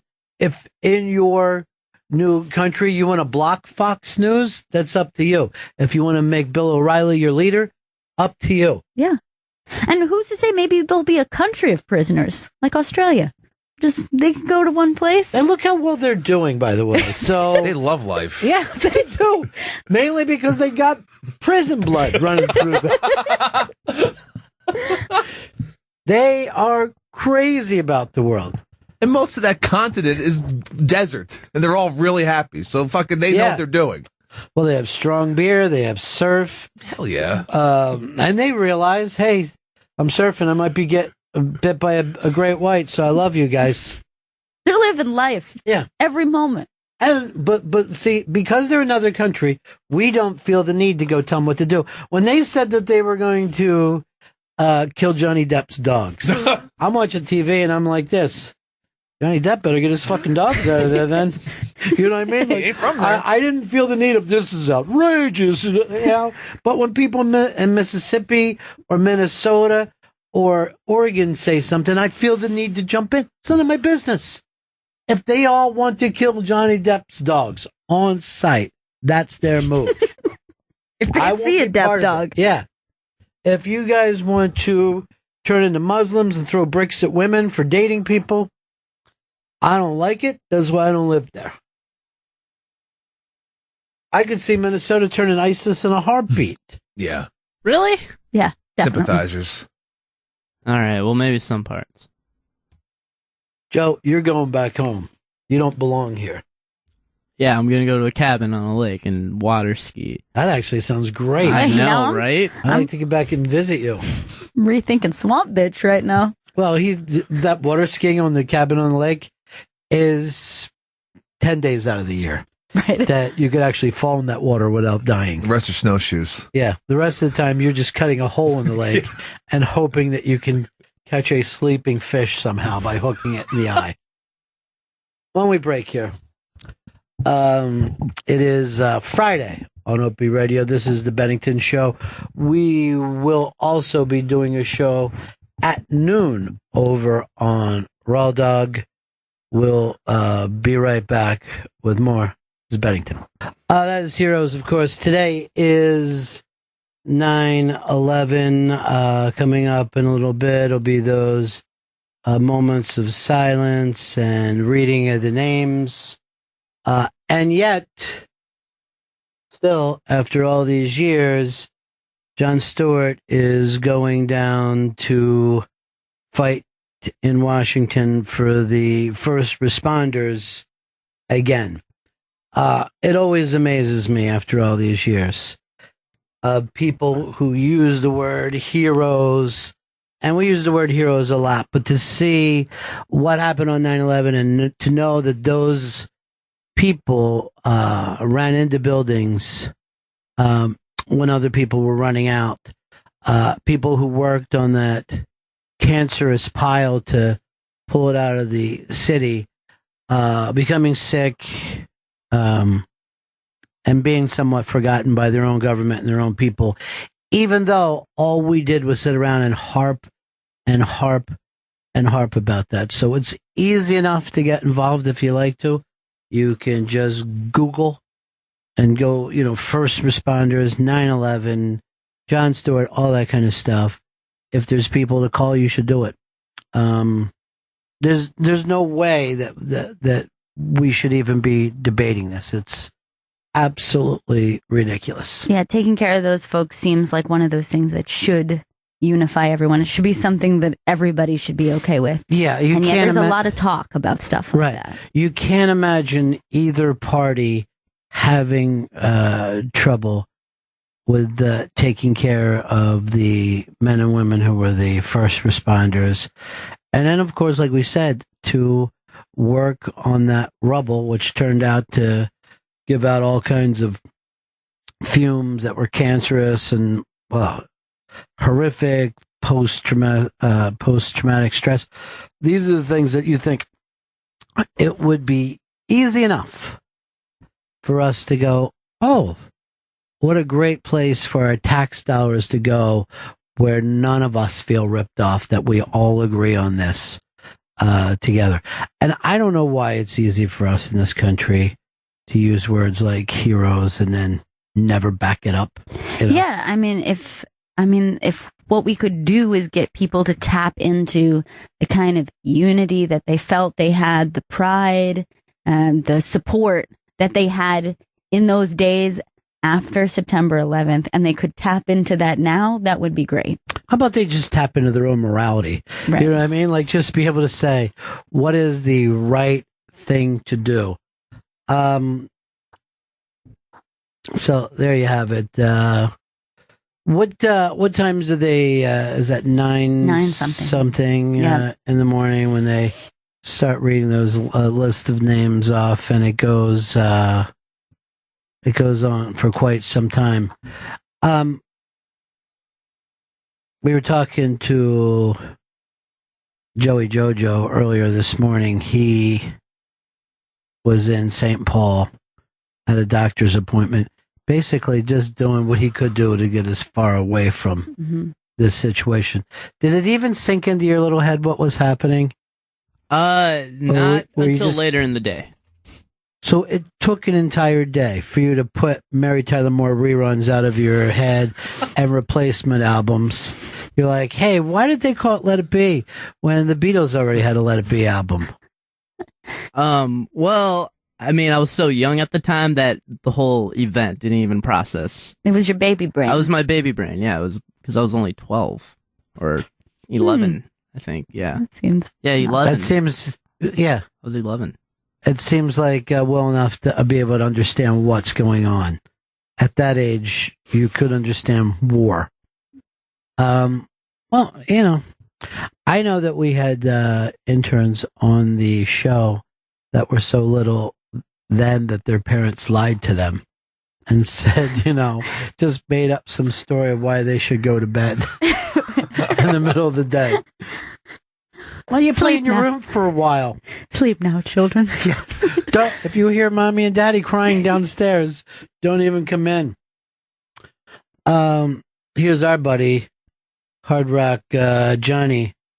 Let's see if like Joey Jojo, Johnny couldn't remember anything that happened on 9/11. I'll find out. Hey, Johnny, how are you, pal? Hello, Benningtons. Hey. Hey. What's going on? You know, Johnny, of course, became a 9/11 buddy of ours because that was when we first kind of really met, because Johnny was putting together food drives and all these things of finding out what the guys needed downtown and bringing it to them immediately. Right. Before they had everything set up down there, Johnny was running along. Now, of course, 14 years later, he doesn't even remember what he did that day. What happened? What? Yeah, I don't even remember. No, I do. I do think I remember, actually. Well, how long did it take you to get back from crabbing to the city, Johnny? How long was that trip? No, that was no crabbing today. The different kind of, no crabbing on 9/11. How annoying, that day. When you think of how you were doing everything you could do to help the first responders that day, Johnny, how annoying to you is it to see that these guys still haven't gotten all their benefits and stuff? It's kind of mind-boggling. I mean, it doesn't... people went and did whatever they could do, and it's just bizarre that, like, I think someone said yesterday, like, if they said, okay, special tax, $1 a person for this year Metzger. in the U.S., I can't imagine people wouldn't give it, and I don't know why people would have to fight for people to go and get what they deserve. It's First of all, people on the street want Darrell Rivas to get paid more money. So yeah, that's true. I don't understand why anybody would have a problem with taking care of the first responders. It's unbelievable. And that does put it into, like, the perspective where, in, headlines yesterday, Eli Manning going to get a $21 million a year contract, and you had a guy who's, dying of lung cancer from down in the rubble pile trying to find other people who are alive, can't get medical care. It's got to make you think that there's something deeply wrong with us. Yeah. And that if there is a giant rehab that would take 330 million people, that the country should check into it. Yeah. The ability for Americans to compartmentalize that and just be like, I'm going to put that somewhere else and deal with all this other stuff that interests me. But if you bring a serviceman back from the war and have him run out and surprise his kids at halftime, I'll go crazy and chant USA. That I'm on board for. Sure, that's the kind of commitment I'm willing to give. Oh my God! Look, the dad is inside of a costume. And his kids don't know. They standing behind him. That people go crazy and they pass it around constantly. But to just do the simple thing of take care of the medical bills for the people who gave their health on this, we can't seem to pull off. No, I mean, I always look at, and I don't want to, you look at people who have all the money and that could give it, and I know there's a lot of people who do great philanthropy stuff with their money, and they just, it's good for them to choose what they want. But if I had the unlimited supply of money, that would be the first thing I would do, is you set up that fund. And I don't know why someone just hasn't privatized the thing to make it, Why do we have to privatize it when we're giving all this money to the government? I mean, I'm not saying that, it's the easiest solution because no one else is taking care of it. But no, the easiest solution is we are the government. We pay our taxes.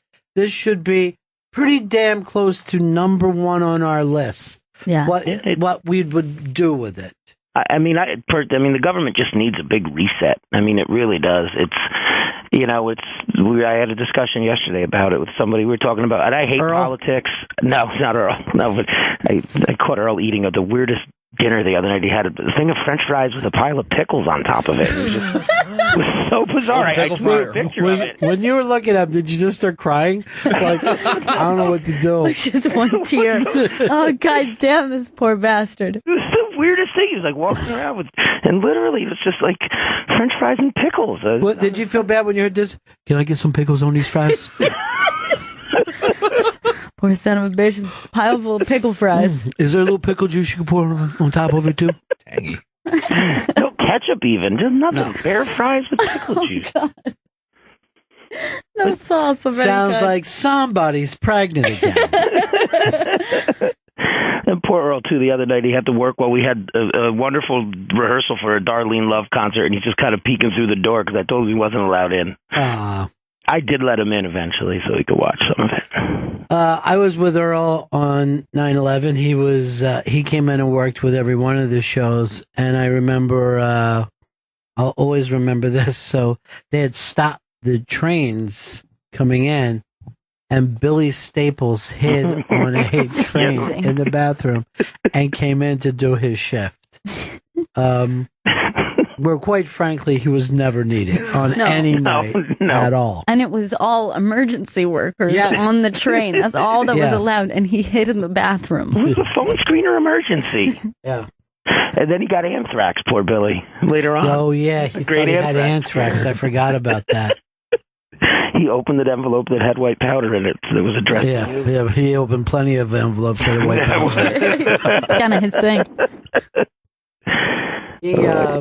He was definitely one of those people who used that occasion to go off program. Any occasion, really. Yeah. Well, sometimes it takes decades before it kicks in. Yep. But Johnny is the guy who put together the initial food runs that went down and fed all the people that were working in 9/11. And I always remember this is like Johnny would call us up and he'd be like, we need some bread, right? And then he would call back 10 minutes later. No more bread, please. The bread thing's getting crazy. It's too much bread. Yeah. It was bizarre. It was like, and that's exactly what, at one point a boar's head truck came and dropped off 50 hams. I'm like, what are we doing with 50 hams? I just couldn't drop them off. Here's a bunch of ham, fellas. Carve it on This is up. what we got. Does this help?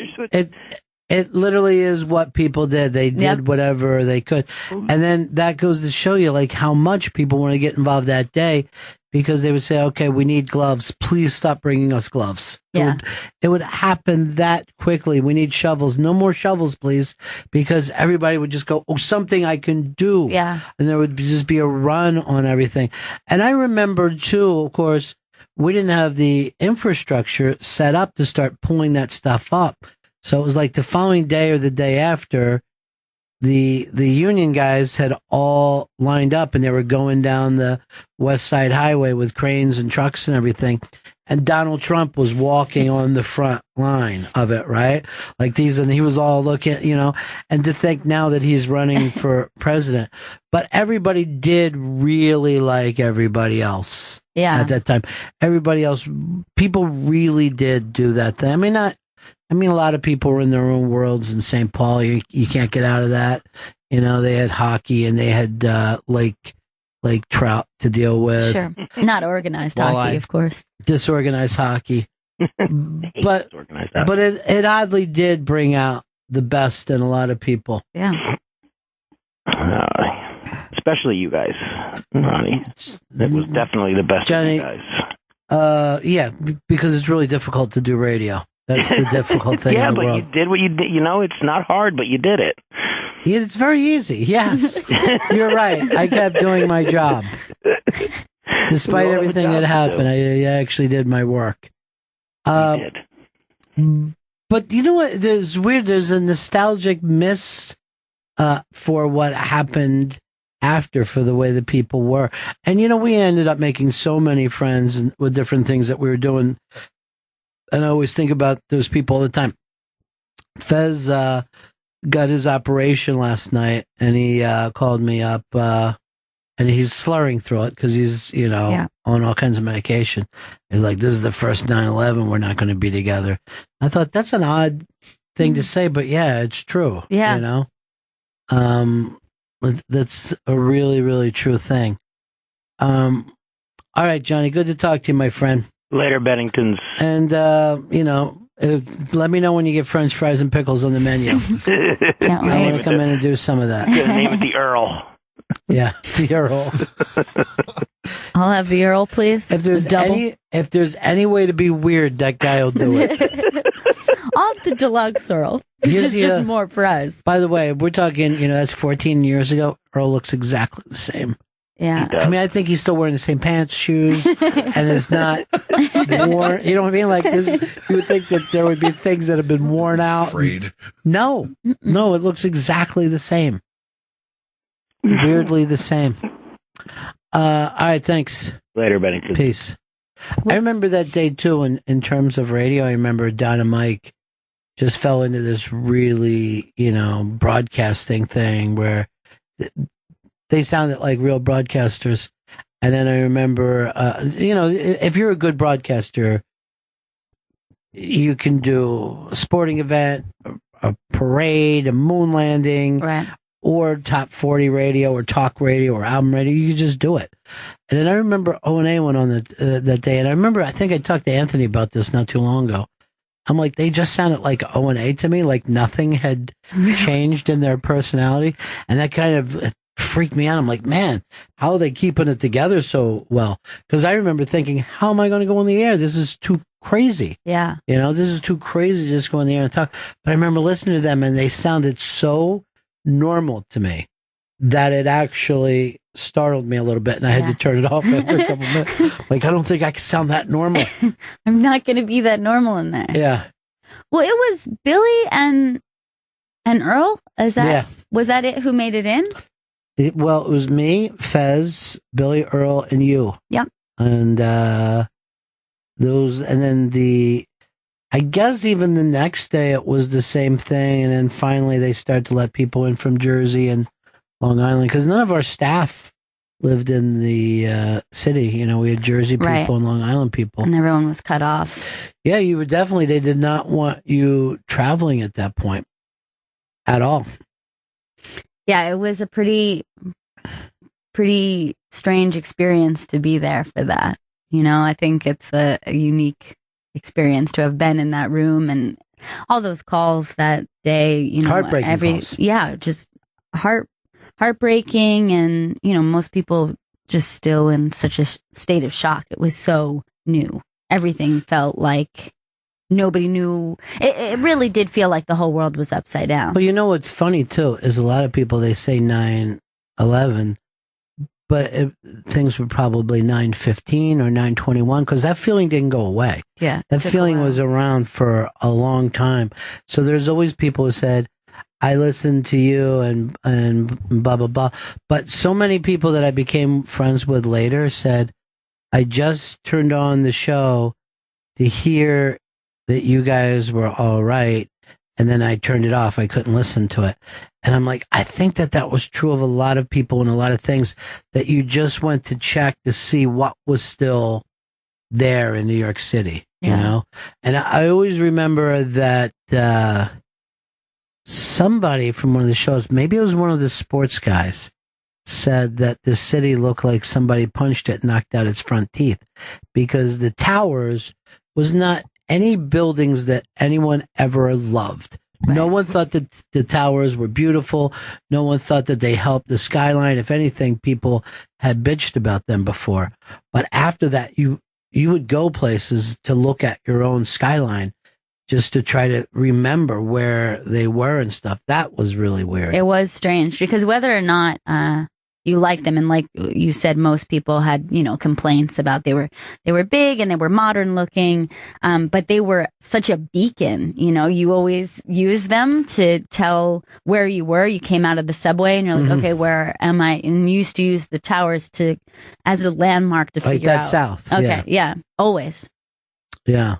Without knowing that you even did it. Yeah, it was so kind of a subconscious thing. Every time you came out of the subway, you'd be like, where exactly were they?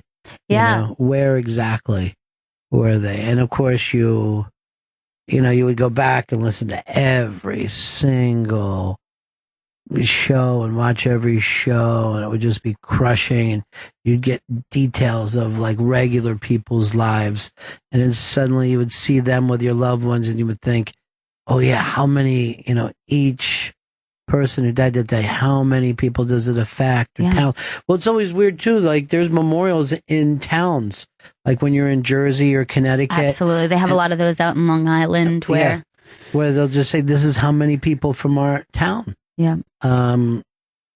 Your brother's soccer coach was in there, and everybody, kids felt it. That was one of the really amazing things too, was kids all over the country started to color pictures or write poems and send them to New York City, and they would hang them up all over the city. They would be hanging up at firehouses and on walls, and there would just be hundreds of thousands. And sometimes you'd be out walking around the city and you would go and read one of them, and the kids were obsessed with the fact they would always write to the dear firefighters, sorry about the towers, thank you for saving the dogs. All the children worried about dogs and pets, and they wanted to make sure that the dogs were okay. They were very concerned, and that's so telling of human nature, that a child's like, let me worry about the things that are like smaller than me. Right. And it's the only way that you can think like, I can put this into perspective. And sometimes I would just say it would come from the school, and I would write a letter back, and I'd be like, dear Johnny, who gives a fuck about the puppies? People died. Do you understand that? Can you get that through your little head? So they were a place of work. But yeah, that thing of children all over the country just being focused on it was really, really sweet and beautiful. There was also a lot of thank yous to fire dogs, like dogs who were like, thank you for rescuing the people. Like, they had it in their mind that it was just dogs pulling people out of the rubble. Like, they're amazing. Let me write these dogs. Like firemen just getting these. Okay. Well, then another one for the dogs. They would. They would have these little pictures that would have the towers, and the towers would have like a sad face, and they would be crying. Right. or you would just see like a plane crashing into the towers, and they would write on it, "God bless the USA." And you're just like, is anything dumber and funnier than a kid? You guys are amazing.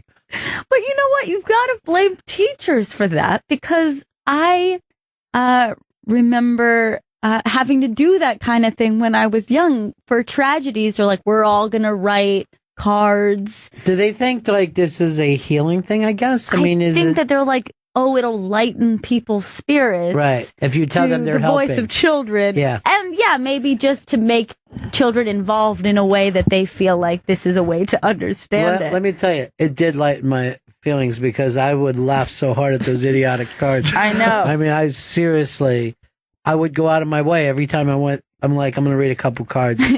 I just see how dumb these kids are. And they were constantly humanizing the towers. Yeah. Like, oftentimes they had faces, they were hugging each other, or Right. but then there would be some that you're like, oh, this is downright graphic, where there was like faces of fear on the towers themselves. Right. And you're like, boy, this is really disturbing what's going on in your little I saw mind right one now. that had a balloon that just had help. Like the towers were yelling for help. Oh, God. And I saw one too, and this would really make me laugh. And it said, "Thank you for saving the towers." I'm like, dude, you're not keeping up at all. Listen, I'm going to need you to turn on the news. It's going to be a harsh reality. Well, here was another thing I remember. You had a firehouse right next to your school, and they lost how many people? I believe they lost about 14. Yeah. Yeah.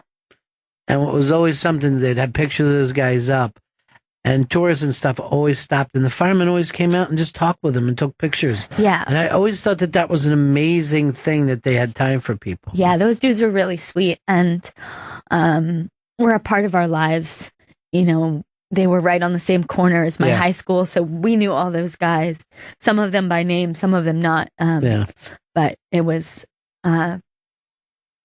pretty heartbreaking. Well, you guys were jailbait. That's sure. You know, there's like, you were just local jailbait. Sure. There was some flirtatiousness, I'm not going to lie, but they were great dudes. Yeah. And people forgot how long that went on for. That feeling was still around the following June. It wasn't some one day thing, you know? I remember being at a show the following spring. And, it was the second Tribeca Film Festival, right? So when it went down and they had a concert there. And like De Niro came out, and Jimmy Fallon was one of the announcers, Whoopi, Billy Crystal. And then the bands was like Wycliffe, the Counting Crows, Bowie, just all these people, you know, showing up. And, the Counting Crows were doing one of their songs that went into a Springsteen song, right? And the whole place was just like dancing crazy. Like people just lost their shit. And they were crying and laughing and grabbing each other. And I was like, maybe it's the first time people are dancing, or, you know what I mean? Like really embracing music. But it was a long time after. It was like 6-7 months after. Oh, it took forever. And people were still like, you know, locking in so deep. Yeah, and there wasn't a way to detach yourself from it, particularly when you lived somewhere where you saw it in the street every day. Just like there was constant reminders of it. There was no way for it to leave you for a very long time. Well, you know, that was the other thing too. And I remember like, you know, being a father, like it was the first time, like if your kids were saying, what's going to happen next? You would say to them, I don't know. You know what I mean? Whatever it is, we're going to do our best with it, but I can't make you any guarantees of what your life is going to be like from this point on, because you didn't know, you know, like to look around and see that there was military in the streets, and you know what I mean? It had a weird movie feel. Yeah, there was that real uncertainty of what was going to happen, where I'm sure you were just like, I guess you're all going to get drafted. I think, if I had to guess. I don't know. Have you seen Starship Troopers? It seems like your life might go in that direction. Hey, they're showing right now the memorial with that water thing and all. Do you like that? Do you like the design or? I've never been down. I've never there. been. Yeah. But I do like the design in the way that it's the negative space. I think it is. I think it's beautiful. But no, I've never been there. I've never met a New Yorker who's been down there. Me either. Not somebody from New York City. I know Melly and her family went down, and we were like, ooh, you know what I mean? Right. That? I know. But it's very strange that area just feels like a tourist place. Yeah, I think that's what's kind of kept me away. It's not that I have anything against the space. And like I said, I think that from what I've seen of it, it looks like they've done a beautiful job with it. But I think I'm a little nervous to be around if people are going to be like with selfie sticks in there, or I don't really know what the mood is, but it seems like a bit touristy. Yeah. Johnny just put on Twitter that he's really sorry that he said it's not hard to do my job. No, you're right the first time. Jonathan wrote, either Black Girl or the Hard Rock are very confused about fried pickles. Here's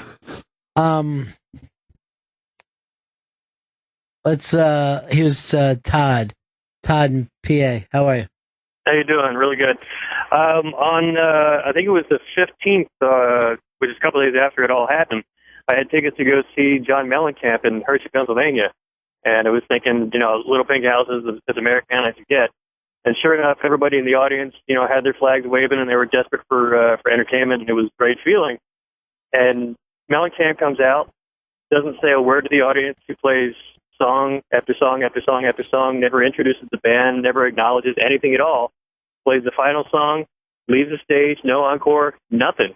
And we were all just stunned. And then did a couple of seconds research, and it turns out he's got incredible stage fright and never says anything to the audience under any circumstance.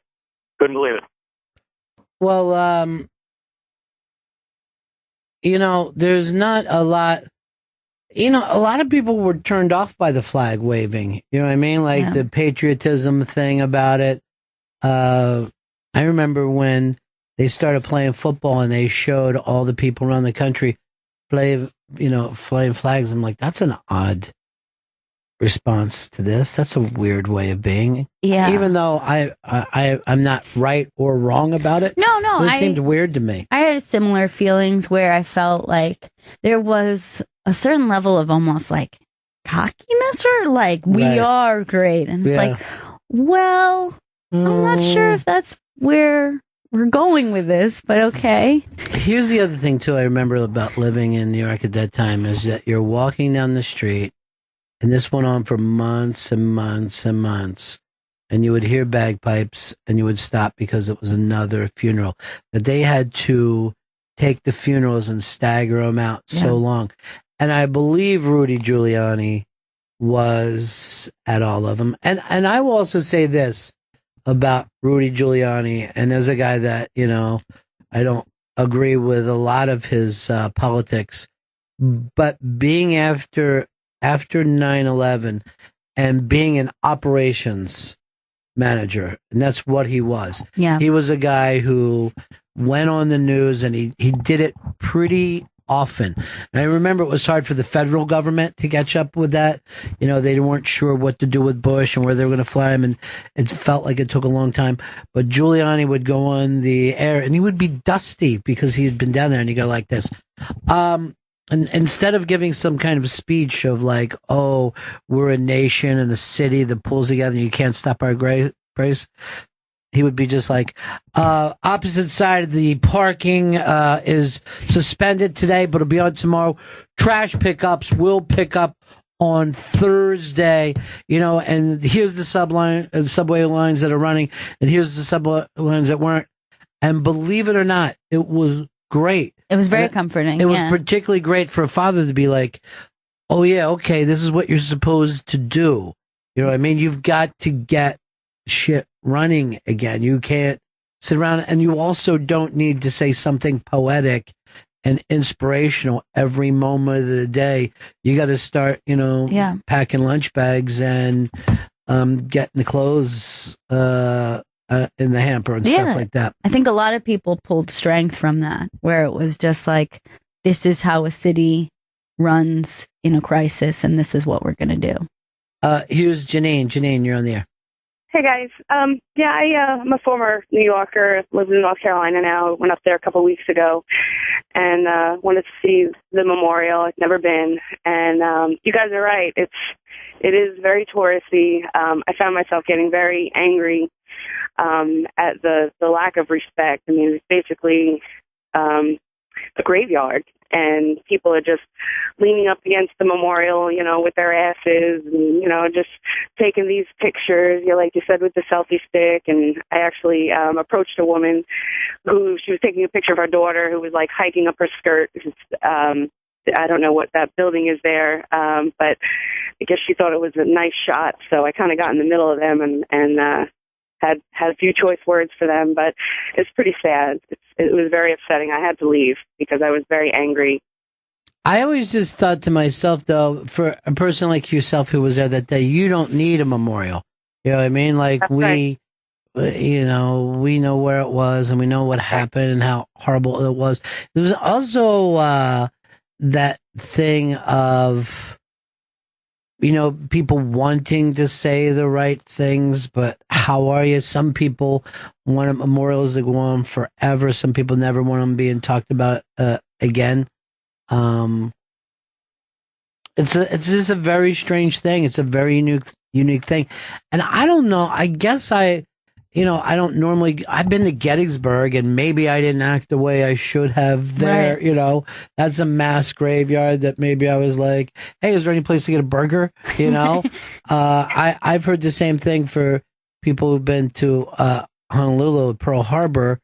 And, it's like people are talking about what a nice day it is or where do we go next? I don't think memorials carry on from generation to generation. Yeah, I think that also, with time, they become sort of invisible. You're not really seeing, the names on the structure. You're not really, it's just like another thing that you're passing. I even remember being a little kid and my dad telling me, like, when, they brought out these big radios in school so they could hear Roosevelt talk about we're at war against Japan and Germany. And I remember thinking to myself, I hope this story ends soon. It seems like he's talking, and I've got shows I want to watch. Yeah, but that's not happening now. So, Bob in Philly. Hey guys. Just about 20 years ago, I was in my mid-20s, and I went down to the Vietnam Memorial Wall. And it was, 3 people my age and somebody a lot older. And, we weren't being disrespectful, but it just wasn't obviously resonating with us like it did with him. And, I just had the same, being on the other side of the fence, just went to 9/11, and it's deeply moving for me. And, people weren't being disrespectful, but it just wasn't the same wound. So, I don't get mad at them because, I've been on both sides, but I think that's what's going on. I remember walking the first time I saw the Vietnam Memorial and coming down off of the hill and just feeling like not even sure if I knew I wasn't looking for it. I was just walking around the square. Yeah. And I felt like the air left the place. But I was a little kid during Vietnam and that was on the TV all the time. So that one, of course, I was much closer to. But, I lived near revolutionary battlefields when I was a kid. That whole area is. And I never treated it like it was a graveyard. I never treated graveyards like they were graveyards. I've played tackle football in graveyards when I was a kid. You were a kid, your brother was a kid, and for me, that was like the first full click in day of, I see, I really want the next generation to survive more than I want me and, even my chick to survive. That was the first day. And I'm sure people who have had their house catch on fire or have been in a hurricane or whatever suddenly think to themselves, it's about the kids, So that was like really the first time in my life that I could even look back and go, oh, my life was great. If you know what I mean? Yeah. Like I already had a great life. Thank you. But you don't, the thing about 9/11 to me that is so crazy is that and this is, I'll never forget it. And it seems crazy to say today, is that the attacks stopped. It just seemed like the nuttiest thing was we kept waiting for the next bomb or whatever to go off. Absolutely. Especially, after the Pentagon, then it was just like, oh, okay, so I see where this is going. Like, it just kind of felt like it was going to continue on and what was next.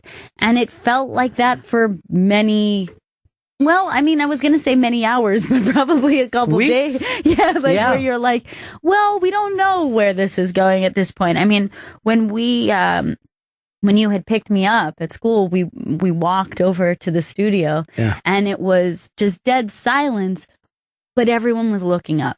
Everybody was just like quiet. It wasn't like pandemonium, people screaming in the streets. Everyone was kind of moving with purpose, very quietly, but just kind of keeping their eyes open and kind of like this feeling of like, now what? It was weird. Well, this is the other surrealism too, of going to get you, because I got your brother first, took him back home. I was like the first parent to get there because we lived right next to his school. So much that the lady at the school was like, yes. I'm like, I'm here to get, my son. And she goes, is this about the stuff downtown? Because I'd been there seriously like 4 minutes after, the thing went off. And I'm like, yes, it is. She goes, so you just feel better if he was home right now? I'm like, yeah, I think you might want to really turn on the TV because you're going to get a lot of this, But then it took longer to get to you. And I actually came right through this neighborhood that we are now, past Fox, where, the crawl was up, seeing everything in the sky, and then going through Times Square with all the new stuff was up. I mean, you talk about thinking that you're in a goddamn movie. Like you just backed up from it. I looked like I had somehow taken the Mel Gibson part. In a fucking... I have to get to my daughter. I have a special sense. There's special talents that I have. Talking on the radio and being silly. Now, don't make me go to the radio right now. So yeah, you get to that. And now, just to paint you how crazy the day was, Gail was going to a theatrical school. It was an acting school. And I head into there, and there was singers and dancers and the whole thing. And that entire school had taken it to 11.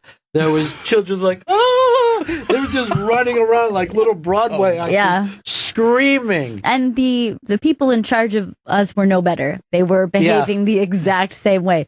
They were being very theatrical. So there was no one to turn to. And it was like the best release when I saw you. I was like, I think I just like collapsed in your arms because I was like, everyone's going nuts and there's no one to talk to about what's going on. Well, I don't know whether you even remember. So your whole, and by the way, we're doing code words for gay. There's a lot of, when we're saying show business here, theatrical, we mean gay show business and gay.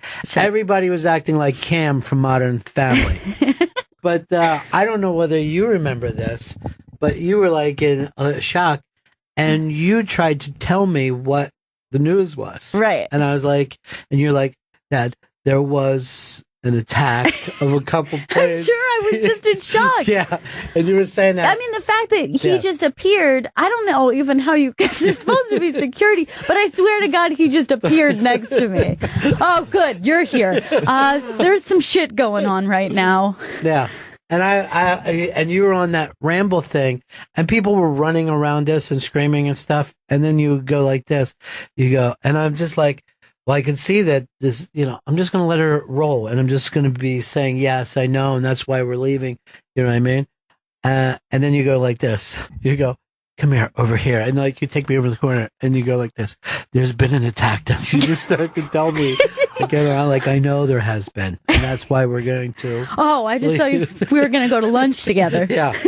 I know that this is going to shock you. Do you want to take a seat? Yeah. It's very, very strange. It's a very, very strange thing. And it's, people are like, oh, it's almost strange that we don't bring it up every day.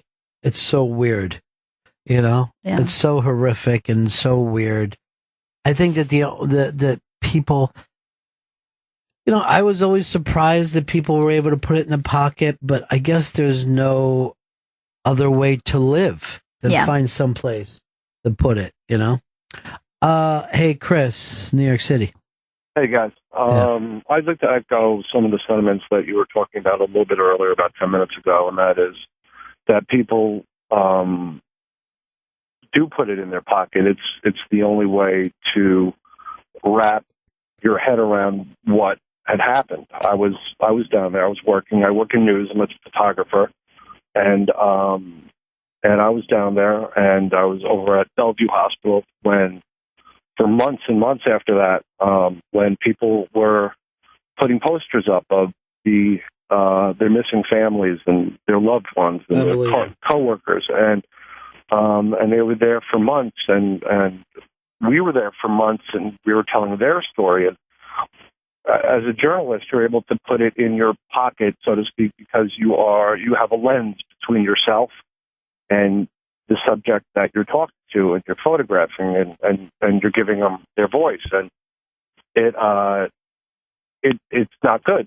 It takes a long time to reconcile the fact that this massive movie-like atrocity happened, and it did. It changed New York forever. New York in the 90s was like Sex in the City. It was fun. Everybody had martinis. Everybody was having a great time, and that only death and taxes and 9/11. You can look back, and maybe the birth of your children, where you can look back to one defining moment, a day, a time. But you know what? There was also things that were happening that were tragedies in the cities, and there's people having martinis now. You know what I mean? Like, so much of this, you as much as everything changed, nothing changed. Yeah. People are doing good things, people are doing bad things. I'm setting out to break the country up into as many pieces as I can. It seems like the feedback that I'm getting is going to happen within the next couple of months. It's fast. The 9/11 memorial will belong to everyone, though. I'm going to make something to do about that. JW in Houston, what's up, buddy? Yeah, guys. I'm in Houston, working the almost downtown area, but I was 150 miles away the morning that it happened, visiting a small town that we have business with. And that was the surreal part, because to them it was even more of a disconnect, because it was New York City and didn't seem like it was real. But the really bizarre thing was driving home. We came from, about Albany down to New York City, and then from the equivalent from Yonkers to Long Island is where I hit the town, and then back to where I live. No traffic, no cars, nothing, nobody out. This is 6 o'clock at night in Houston. Normally that drive should take me an hour and a half to go from the Yonkers equivalent to Long Island, and I did it in 40 minutes, not passing a car. I mean, my boss and I are in the car, they were looking at each other like, what happened here? Nothing had happened there, but everybody's panicked and gone home, which is understandable. But, a city of 4 million people, which is Houston, and it had paralyzed the city here because everybody was just so shell-shocked by it. And New York itself, 11, 12, 13 million people in the city, plus New Jersey and all the way out to the north part, Westchester and all those guys. Imagine, I can only imagine what it was like for y'all, because we saw the pictures of the people leaving town on the bridges and walking out of town, but they didn't show the suburbs where everybody was home. Well, I will tell you this, and Gail, I'm sure you remember it too. We ended our show that night probably 12 or 1 o'clock in the morning. Yeah. I know we stayed on longer than we were supposed to. So we were out on the street, and it was you and me and Earl and Fez, and we're out on 57th Street. and there was nobody. There was literally nobody out on the street. There had been like, a curfew and stuff like that. And we were sitting there going, wow, this is so weird. You could lay down on 57th Street in New York City. And then we just start to hear this click, click. And we're kind of looking around, where is it coming from? And it dawned on us that it was the street lights, that we could actually hear the lights on Broadway and 57th Street changing. And it was just this click sound. You're like, is it this quiet that you can hear a street light change? So then we were walking down to the subway all by ourselves and walked up on 2 police officers, and one was crying and the other was comforting him. And you're just like, how crazy has the world got? Who's ever seen New York cops, crying with the other guy taking care of him? That made it feel like the world would never be the same again. Yeah, it was one of the eeriest things I could ever imagine. It's surreal. And even when I remember back, it feels more like a dream. Yeah. Even more so than being on the street during the day right after it happened. Those moments are so surreal and just live in some sort of weird dreamlike place in my memory. Yeah, because it all started to shut down a little bit. Here's Bob in West Virginia. Good morning, Ron, Gail, and Pepper. My chick and I live in the homegrown marijuana and moonshine capital of eastern West Virginia, which is about an hour from Shanksville. And if there's a shared experience of 9/11, no matter where you were, where you are, it is one of respectful silence. And we rode our motorcycle up on the July 4th, 2002 to Shanksville to see the spontaneous memorial that sprang up there. And it was eerily quiet because it's on a bluff, and people were posting remembrances, and there was just silence there. Well, last Sunday, my chick and I, which it's become a tradition, we ride our motorcycle to Shanksville. It's about an hour away from our home. We went up last Sunday. The first portion of the new permanent memorial has been erected, but the same cold chills still grip me. And I'm a 61-year-old man, but when I'm on that hallowed ground, I get cold chills, and everybody around me is experiencing the same thing. It's silence. It's respect. I can't express to you what this means to me, because we all know the United States government shot that plane out of the sky. If you look at the debris field, if you look at the oral histories, everything around it, if you look at the information at the actual site, the plane was shot down. But that in no way diminishes the efforts of those passengers on that plane, knowing certainly they're going to die and taking matters into their own hands. I think that needs to be remembered. Thanks, Bob. Thanks, Bob. Appreciate it. Here's Dr. Jeff in Denver. Hey, how's it going, guys? Hey. I think one huge reason that people react the way they do at memorials is our own gross discomfort with the topic of death and our own mortality. It's a way that we distance ourselves, and we take pictures with selfie sticks, and we kind of make it like a joke because we're scared of our own death and what's going to happen. Yeah, I am sure that. And then I also think that life is for the living, and you have to remember that there is always something to mourn. We lose our grandparents. We lose our parents. God forbid you lose your children or your brothers and your sisters and the friends that you grew up with. If you held on to that pain every day, you would not be able to go to the store and get stuff for dinner tonight. It would just be too much to hold on to. So you have to put it somewhere else. I got a break here, but we'll be right back. This is Bennington. Welcome back to Bennington on this 9/11. If you want to switch over to your TV, they're doing the thing that they do every year now where people read out the victims' names, normally somebody from the family. I guess that'll be around for the rest of our lives. Yeah, they're keeping that one strong. Later on, E-Rock will be doing his show with Ben McKenzie. He plays Detective Gordon from Gotham, and E-Rock is asking him, how would Gotham deal with a 9/11 strike? Perfect. Accelerated comes on right after, right here on Opie Radio.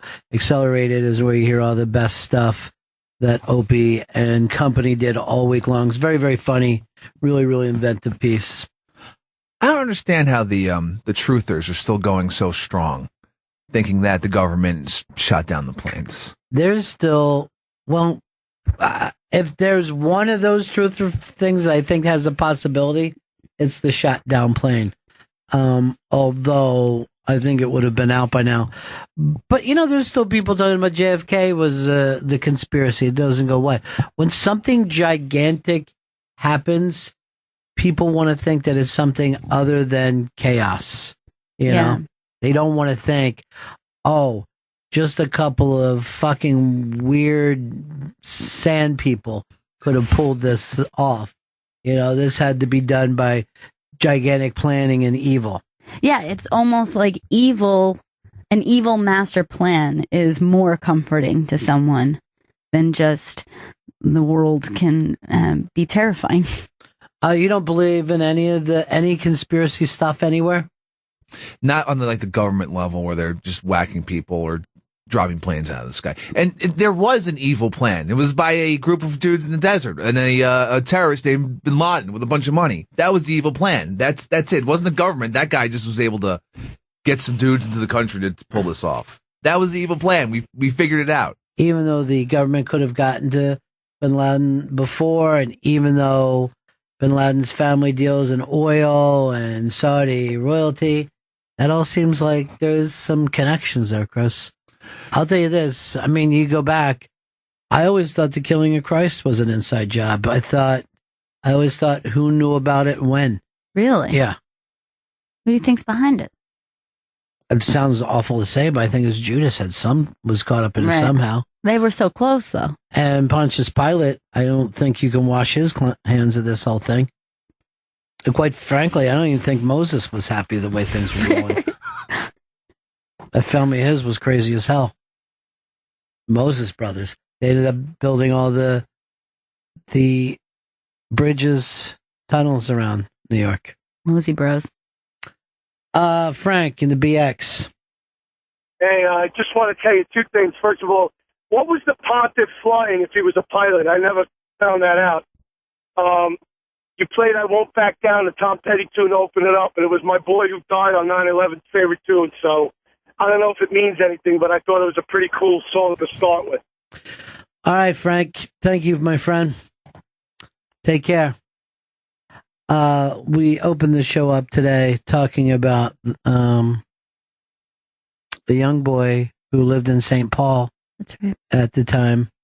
Our own Joey Jojo. That's me. And you said 9/11 wasn't even something that you paid attention to much there in St. Paul. No, everyone in St. Paul in Minnesota paid attention. Oh, why are you so busy with doctor's appointments? In what way? What way did you pay attention? I mean, it was on television. I remember being at school and they had to turn off the television. What did you guys do to help? We sent money and cards. We wrote cards and sent money. To who? I didn't get any money. I don't know. It was a school project. How much money did you guys send? I think I sent $2, but that's for an 11-year-old. That's huge. How much did your whole school put together? I don't know. Probably somewhere in the hundreds. Hundreds of dollars? Hundreds of dollars. Do you realize the size of the buildings we lost? And you guys show That's all you got? $200? By the way, you could have asked your parents. You didn't have to just forfeit the lunch money. Your school couldn't have gone to the top of the towers for $200. That would have cost you 5 times more. You know what? I wish I could open up those cards. I'd have fucking sent it back and go, I'll slap your face with this money. I'm sorry, New York, that you had to put up with that. today of all days. As we said, we'll be doing our show in just a couple more hours. Yes. Larry Wilmore on the show today. Rickie Lee Jones performing on the show today. Can't wait. Yeah. Should we drop any of the 9/11 or just move on? Like this was the 9/11 stuff because this one happened. We go over there today and it'll be just like, well, let's talk about the football game last night. Let's talk about what you always want to talk to about, herb. Yeah, weed. That bud. Let the light in a little. Tree. Yeah, this little heart of mine. For Joey Jojo, we'll talk about Prince. Yeah. The Replacements, Mary Tyler Moore. Yes. AP. And Bob Dylan. People forget Bob Dylan's from Minnesota. He left the first chance he could, though. So did you. Yeah. Oh, you're judging him. It's weird that all of us in here were together in the studio and you didn't show up, Chris. Why weren't you I here? wasn't with the show at the time. Yeah. Just a listener. But can I tell you something? Even in here today, you seem more like a listener than a guy who was with the show. There's a disconnect with you. No, I'm connected. Is it seconds or minutes? Minutes. Okay, because that's in this Bennington. in this business, we don't give the 5-minute breakdown. We give the 5-second. I thought he was just going 5, 4. You know what's even weirder than being counted off the air is any situation that you're being counted on the air. And you're just like, I am not sure. I wanted to be counted into this, and off you go. I can't imagine what it's like to be on the launch pad and have the 10, 9. You just want to go, wait. Pause. Time out. Time out. The Louis C.K. Unmasked is airing Saturday at 7 p.m. because this is a new thing that the comedy channels want to do. Birthday Unmasked. Happy birthday, Louis C.K. And we've done enough of these just about cover every day of the year now. This is how we celebrate you. This is how we do it. Where Dance with time? No. Where do you think? Will you think Louis C.K. will go back to Boston if there's new countries, or will he live in New York? Wow. I think he'll stay in New York. I do. I got the feeling he's never rooted for a New York team in his life. Neither have I, by the way, and I've never even had the slightest urge.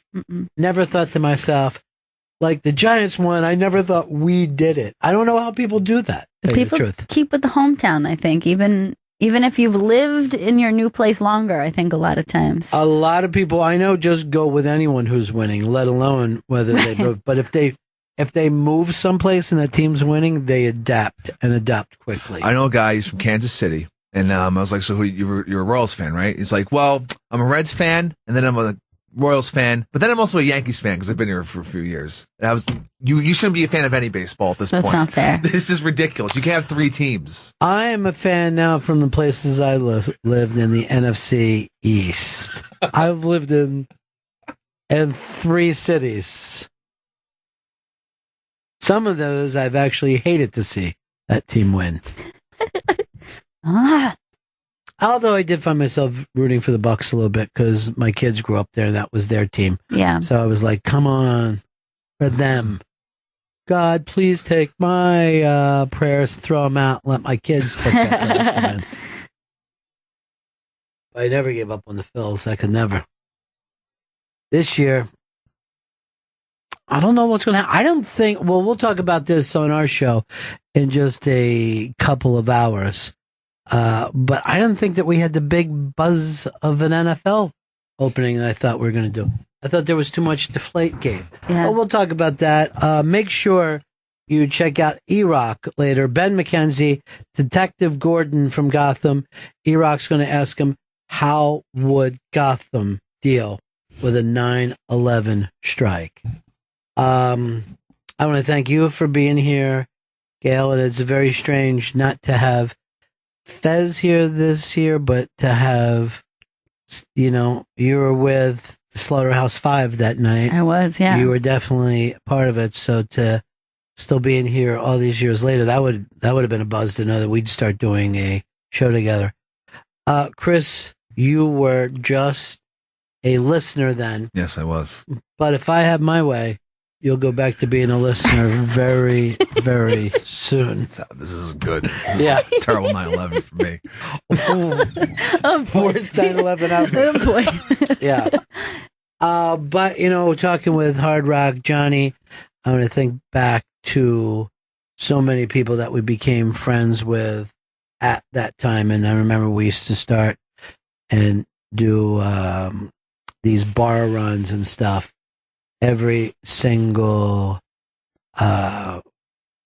week after that, so we could try to keep businesses open in New York. And I always remember those people.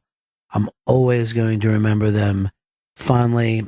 And we said Earl came in and started to produce the show for us. And this is a song that throughout those times, it was a hit song on the radio at the time, but throughout that time, this became somewhat of an anthem for us. And I do think that we can all stay connected through music. So I'm not asking people to hold on to it as deeply as you felt that day, but you can pick up a love for life and a love for your family. This is Walk On, best to all those people that we shared those times with. And we'll see you in just a couple hours. Mr. Bruce Springsteen bringing the Bennington Show back on this Friday, 9/11/2015. This is the Bennington Show. I'm Ron Bennington. There's Gail Bennington. Yo. If I was a yelling man, I'd be yelling Bruce right now and trying to hold, the U sound as long as I could. Just push it out there. Bruce. Bruce. You're not much of a yelling man. Don't like to yell if I can get out of it. Couple of things that make me yell. Obviously at women. Right. Small defenseless children. I'll yell at them. Oh, if they have defenses. Kittens. I'll scream at a kitten. Drink your milk. Driving me nuts. Women, I normally say, you ruined my life. Everything was going great until I met you. I took my eye off the ball of my career for you. You're like, I just met you. Doesn't matter. The idea of you.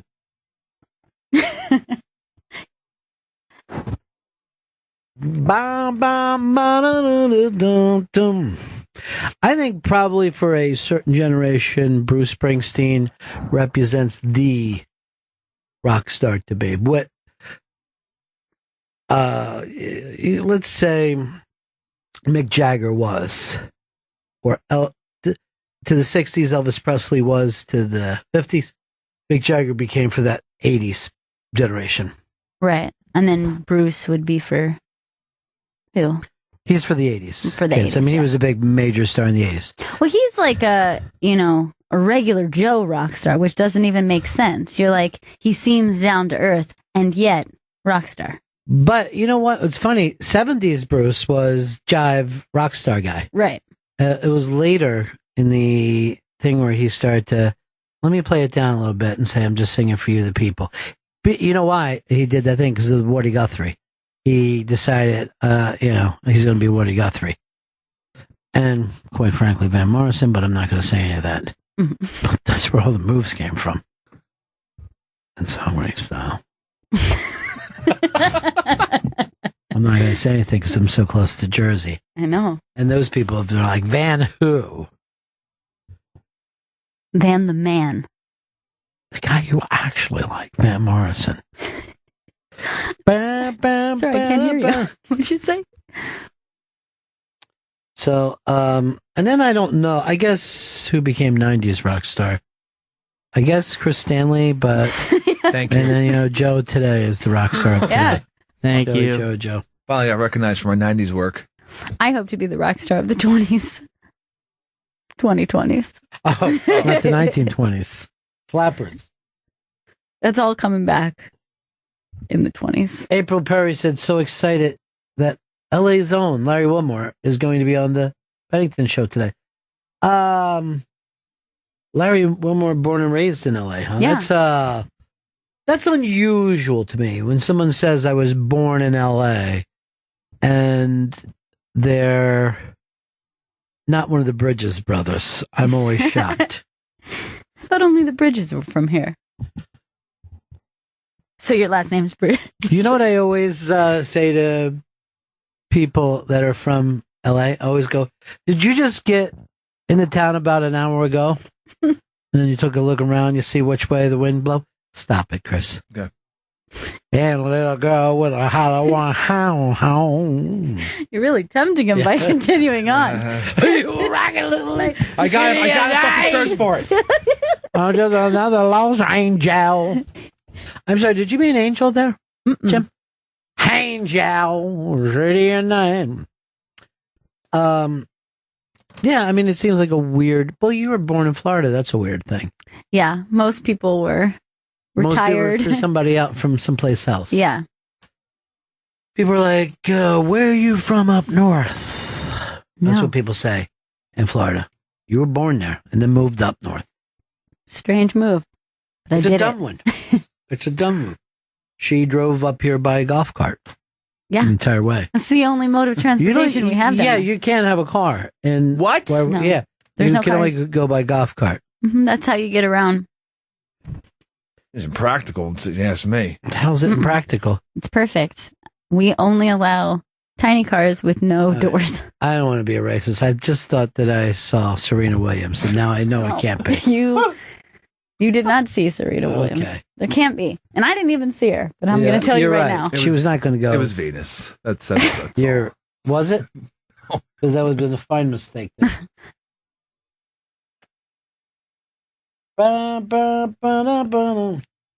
Redbeard said, just don't care for Bruce. Hashtag Bennington.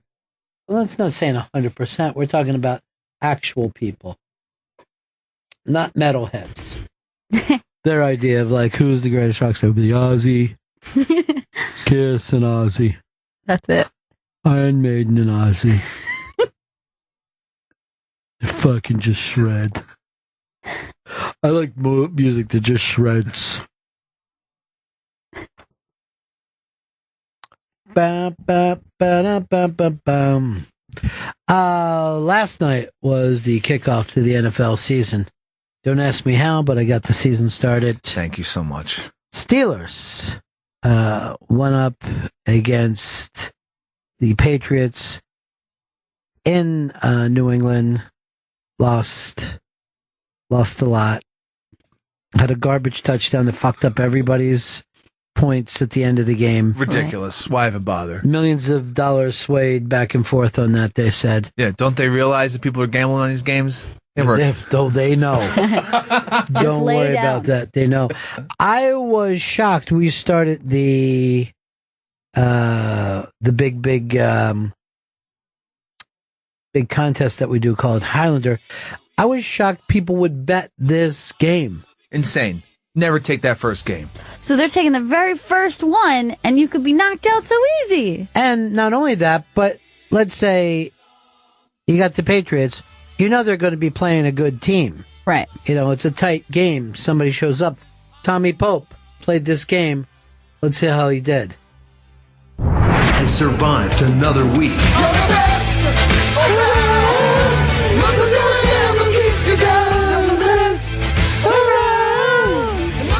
Let me tell you, I don't think I would have stopped crying if Tommy Pope would have been out of it. If he was out, I'd be out. You know, he came and did our show this week. Ari Shafir bet this game. Let's see how he did. Has survived another week.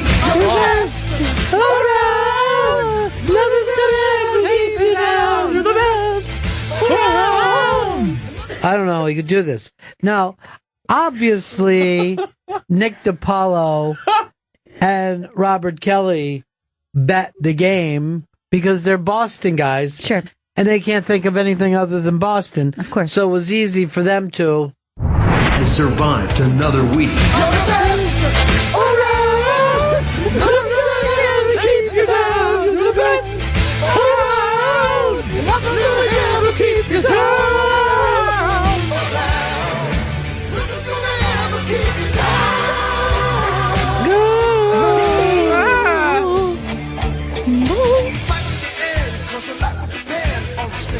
these guys, they're running with the devil. They're just playing crazy. Risky. So many of these Boston guys, they just love the pets, They're like, if I had to fuck a guy, it'd be Brady, I mean, seriously. And I'm not even saying my dick and him. I'm saying Brady, mounting me, pounding me, kissing in my ass. Brady. No one was asking, but okay. I get that, but you gotta let him. This is a lot of guys in Highlander who went out and bet this.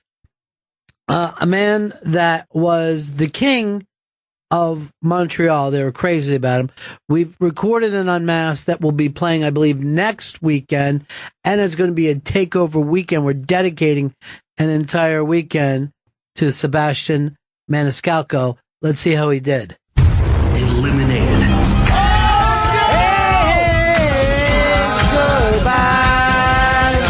Sebastian Maniscalco. You can turn that off if you can't sing. No, your thing. You can turn your mic off instead of coughing over it.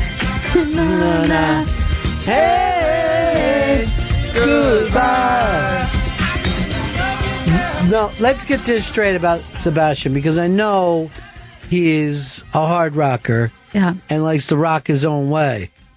But to bet against the Super Bowl champions, first game of the season, they just gave out the thing that 9 out of the last 10 years, the returning Super Bowl champion wins the initial game. Who bets against them? Such a risk. Ugh. Crazy Sebastian Maniscalco. Maybe he thought Brady was just rusty. He lives dangerously. He does indeed live dangerously. He's a madman. Well, here's another dangerous guy for everybody. Joe DeRosa, who I believe is going to be at Anthony's Return to New York party next week. Oh, wow. That's unexpected. That's great. Yeah.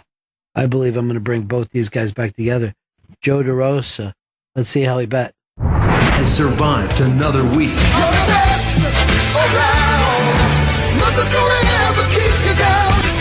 I don't understand. These guys are just wild men betting this. Jeff McManus also went back in. Chris, who do you got on the phones over there? That is on line 10. It's Alfonso Ribeiro. No, I can't do that right now because I'm doing my own scene. Okay. That's the guy. I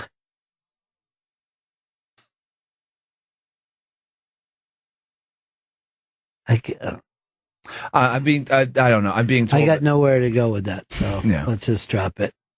Let's go over here to Dave. Dave in Tennessee. He's a big fantasy football player, as I am. On my team that I have, I had Brady last night and Ed Gronk. Huge. Not big enough, though. Not the kind of numbers Really? I'm always looking That's for. shocking to me. I like, out of every one of my players, I want to get 40 points. Dude, that was weird that you put him up as a call, because I had nothing to say to that, dude. That was weird. Oh, That no. was a. Dave in Tennessee. Hey, buddies.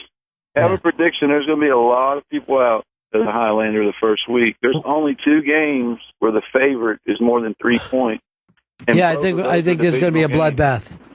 I think it's going to be a bloodbath week. It's going to be There's nasty. no short fire. Usually the first week there's one that everybody can agree with, and there isn't. There just isn't. No, not this time. Yeah, normally, I mean, who's playing Jacksonville? That's always a good bit. It's Carolina. It's Panthers. Panthers at Jacksonville. That's what I'd be taking then. But they're only 3-point favorite. That's crazy talk. Who'd you take, Chris, in this? I took the Miami Dolphins over the Washington Redskins. I feel like that's pretty strong. I don't know. I don't know enough about the Dolphins this year, tell you the truth. The only thing I've heard is that they have a great defense. And they got Sue from Detroit in the offseason, so that I'll must be say a this. lock. I've always liked their quarterback's wife. I always found her to be stunning. She's amazing. I can't speak for anyone else. Now, the way this works is then you're never allowed to pick that team again. Then he's done with Miami. Miami has Right. left his life. Yeah. They're gone. So that's why it's such a risk to pick Patriots first out on something. Because now they're gone. Right. So, Chris, why don't you jump up, run over, and find out what happened then, and then we'll figure it out later. Are you going to write it to me? I'll write it to you. We got to check in with my man Dan a little later on. But the right guy? Right guy, yeah. Wrong, yeah. Well, that would have been smart to run with that rather than pull out, right? Yeah. I didn't realize it was till later. And then I screwed that up. I don't want any part of it anyway. Here is Mark in California. Hey, Ron, I can't hear you. The Scott Solak's in my headset. I don't know what the hell's going on, buddy. Oh, that was the big thing with the Steelers accused the Patriots of fucking with their headsets last night. You know they did it. The goddamn cheaters. They're cheating hard. But here's the thing. As soon as the other team's headset goes out, you've got to take your headsets off as well. All right, then it's all fair. I love it. Go Patriots. Yeah. Fair. See, it's that quick. So, I mean, they got nothing out of it if that's what they cheated to do.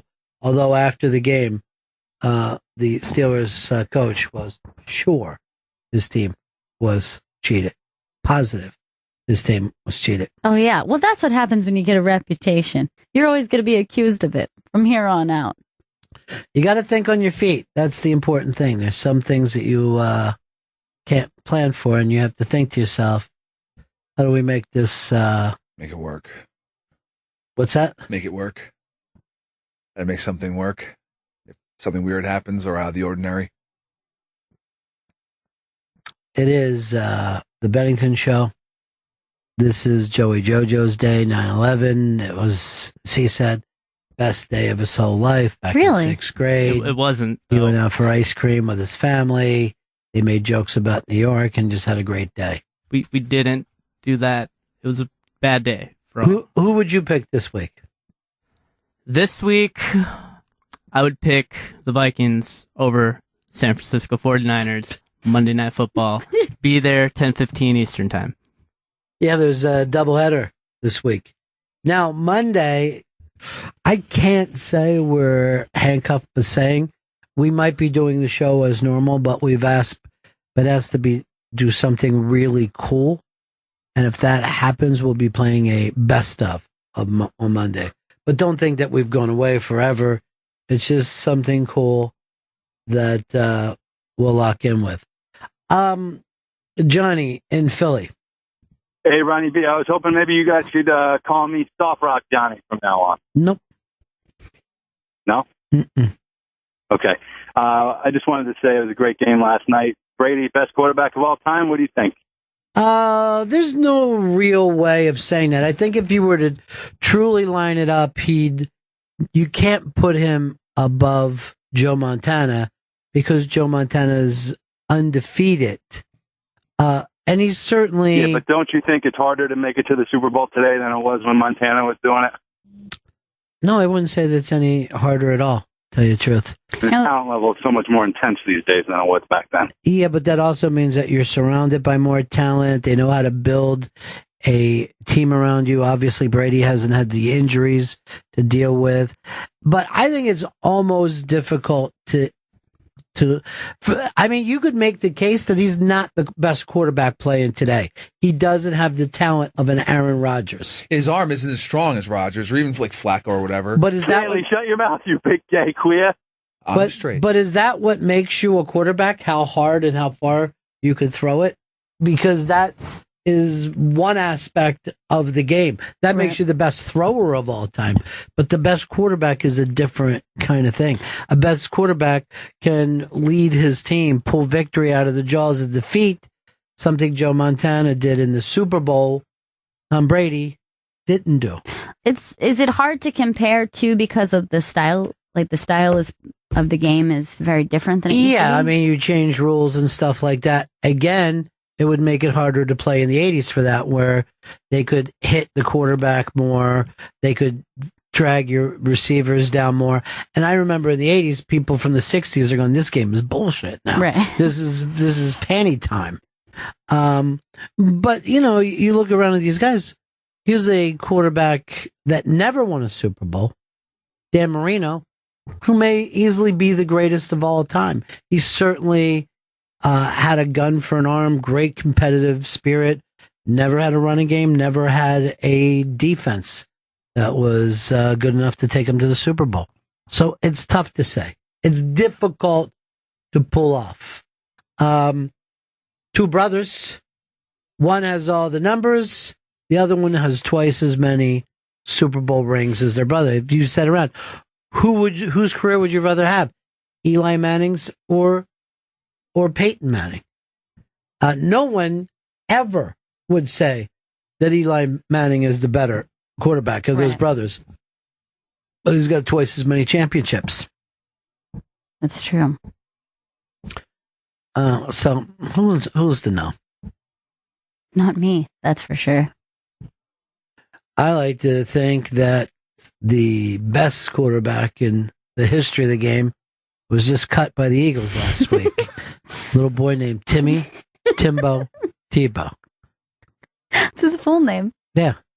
A kid who was born with his heart on the outside of his chest. Wow. A heart that was 3 sizes too big. A heart that looked like it was blessed by Jesus. For some reason, Jesus doesn't want him to play football. Why do you think? That's his master plan. I shouldn't be meddling. Because Jesus doesn't understand the game of football because they didn't play it in Jerusalem. They played, their football was what we would call soccer. Football is how they pronounce it, I think. Because they're Germans. Who would you take this week? Eagles, Gail? Yeah. Yeah. You just root for Eagles, right? Mm-hmm. This also will be interesting this week. The Bucks are playing Tennessee. So you've got the last 2 Heisman Trophy winners, their first time playing in a game, and they both play against each other. Wow. What's going to happen? Well, again, it's tough to say who the better prospect is since Tampa doesn't have an offensive line, and they are going to come at him like it was water through a pipe. He will be lucky to make it 10 games this year if they don't finish before his body is just broken to pieces. Sacks are what's going to happen. It's just going to be a sack town for probably both of them. You think? Yeah, I think so. Sacks and interceptions. I saw Jaws the other day, and he said he thought they both looked good. Now, by the way, I didn't see him on the street. I saw him on TV. Oh, look at Fletcher put up this picture of Joey Jojo. Look how hideous Joey was in high school. Joe, is that you? I don't know. Yeah. With long hair? Yeah, that was me. And that weird frown? Yeah. You've grown into yourself, Joe. Thank you. I think I'm better for it, having gone through that phase of my life. Sheridoc is excited about Larry Wilmore coming on the Bennington show. I'm excited too. He's watched since day one. Keep it 100.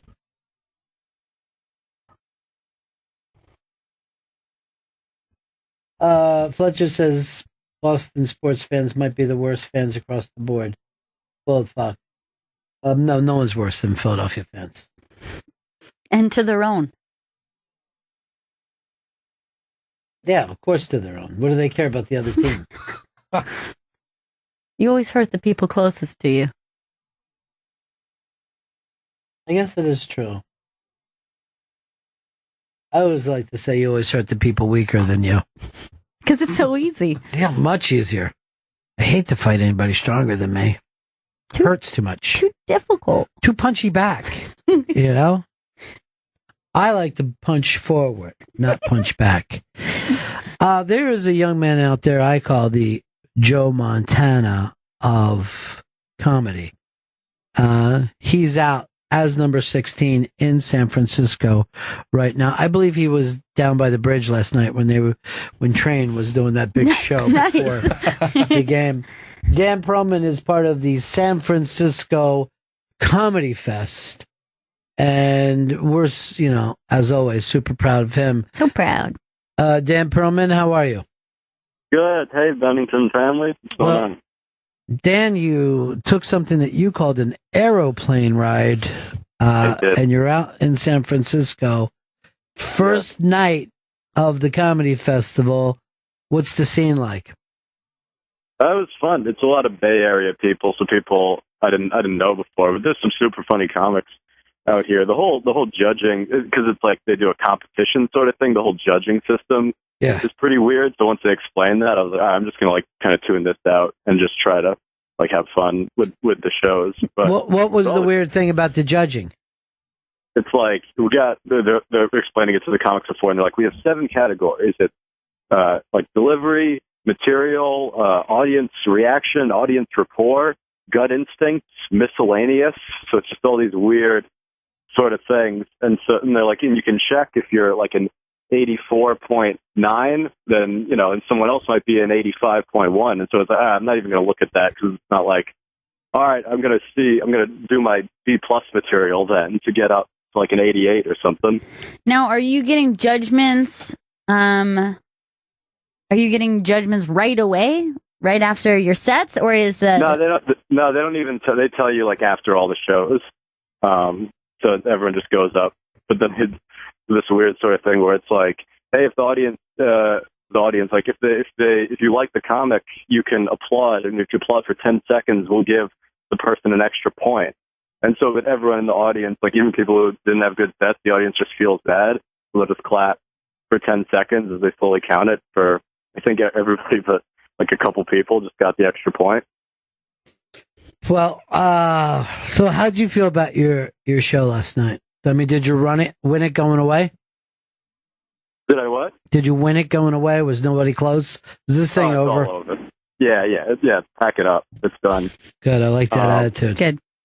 No, I also want to, I know it's September 11th, so I want to, I do this every year, but I want to thank Joe for his courage on that day, going to a doctor's appointment in Minnesota. Because a lot of 11-year-olds wouldn't have, but he went to get his ears checked. And that's why I respect him. He's freak nasty today. You know what, Dan? It's great the way you can step in and out of comedy. A lot of comics can't do that. That's true. They can only go and be silly boys. By the way, David says, since Hicks is scared of Ron after correcting, Marino made it to the Super Bowl, just never won one. Yeah, that's what I'm talking That's about. what he said. He never won. I don't think Jaworski did a great job for getting to the Super Bowl. I think that blows. Rex Grossman made it to a Super Bowl. You've got to win the Super Bowl, and a lot of bad quarterbacks have done that. Trent Dilfer. Dan, how do you like the city of San Francisco? How do I like it? Yeah. It's good. I mean, I want to explore more of it. I want to see, at least some of the landmarks right now. I've just sort of wandered aimlessly. Yeah, I went down some hills. I didn't go up; they're pretty steep. But I walked down some. Smart. Where you want to do is find out all the places that the Beats hung out. Yeah. I always go to City Bookstore and read my poetry. I got some poems I could bust out. Dan, we're all happy for you. We're proud of you. We're excited for you. It was nice what you said about Joe as really well. Touching. Thank you. Win or lose, are you going to be back here on Monday? I'll be back here Monday. Yep. Okay, let's make it a win then. All right. All right, I'll try. Thanks, good. There he goes, Dan Perlman. Dan Perlman representing our show as part of the San Francisco Comedy Festival. A member of this show has won that festival every year since 1991. Wow, that's incredible. Yeah. I mean, that's amazing. Well, what's amazing is you're up next year, Oh Gail. my so God. start right. This is such a surprise. I remember I won with Ray Cerrone. It's the San Francisco treat. My ass. That is pretty good. No wonder you won. Yeah. Because nobody expects that second part.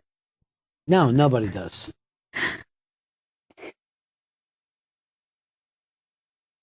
Well, Jessica wants everybody to know, go Bills. I'm kind of half rooting for the Bills this year. You know, I'd like to see them come through for Big Rex. I love Rex Ryan, and I wish he was still a Jets Did you coach. see the picture in the Daily News yesterday? No, I didn't. Fucking fantastic. So there's a picture of Rex Ryan sitting at his desk, blah blah blah, talking, and then they just notice in the background there's a picture of his wife, and the picture is basically just the bottom of her bare feet, and she's leaning back. Because he's like an established foot fetish guy. Oh my God. And he keeps a picture, like you can see it back there right now. Man! The biggest part of that is just bare feet. Oh my God, that's so uncomfortable and strange. I like it. He doesn't hide the fact that he loves feet. And he's never really like said anything about it. He's just like, yeah, I like feet. What's the big deal? I'm Rex Ryan. That's great. It's To any- fucking hilarious. Rex To- Ryan's the best. To any normal man, that would be a picture of your wife topless on your. On your Yeah, I desk. mean, that's the thing about it is, to them, that is tits. Maybe even more. Maybe it's vagina. Yeah. But it's fucking hilarious. Josh, Atlantic City. Hey guys, I wanted to see if Chris Stanley had a pick for the Dallas Giants game this Sunday night, so I can make some money, pick against him, because he's never won a bet, I don't think, in his entire Centaur life. Giants are +6. I say take the Giants. All right, so I'm taking Dallas. Go Thanks, right ahead. You're Stanley. going to lose a bunch of money, buddy. Go against me. That's what happens. And why did you bet him? I don't trust it that much. That was bravado. It meant nothing. What is real?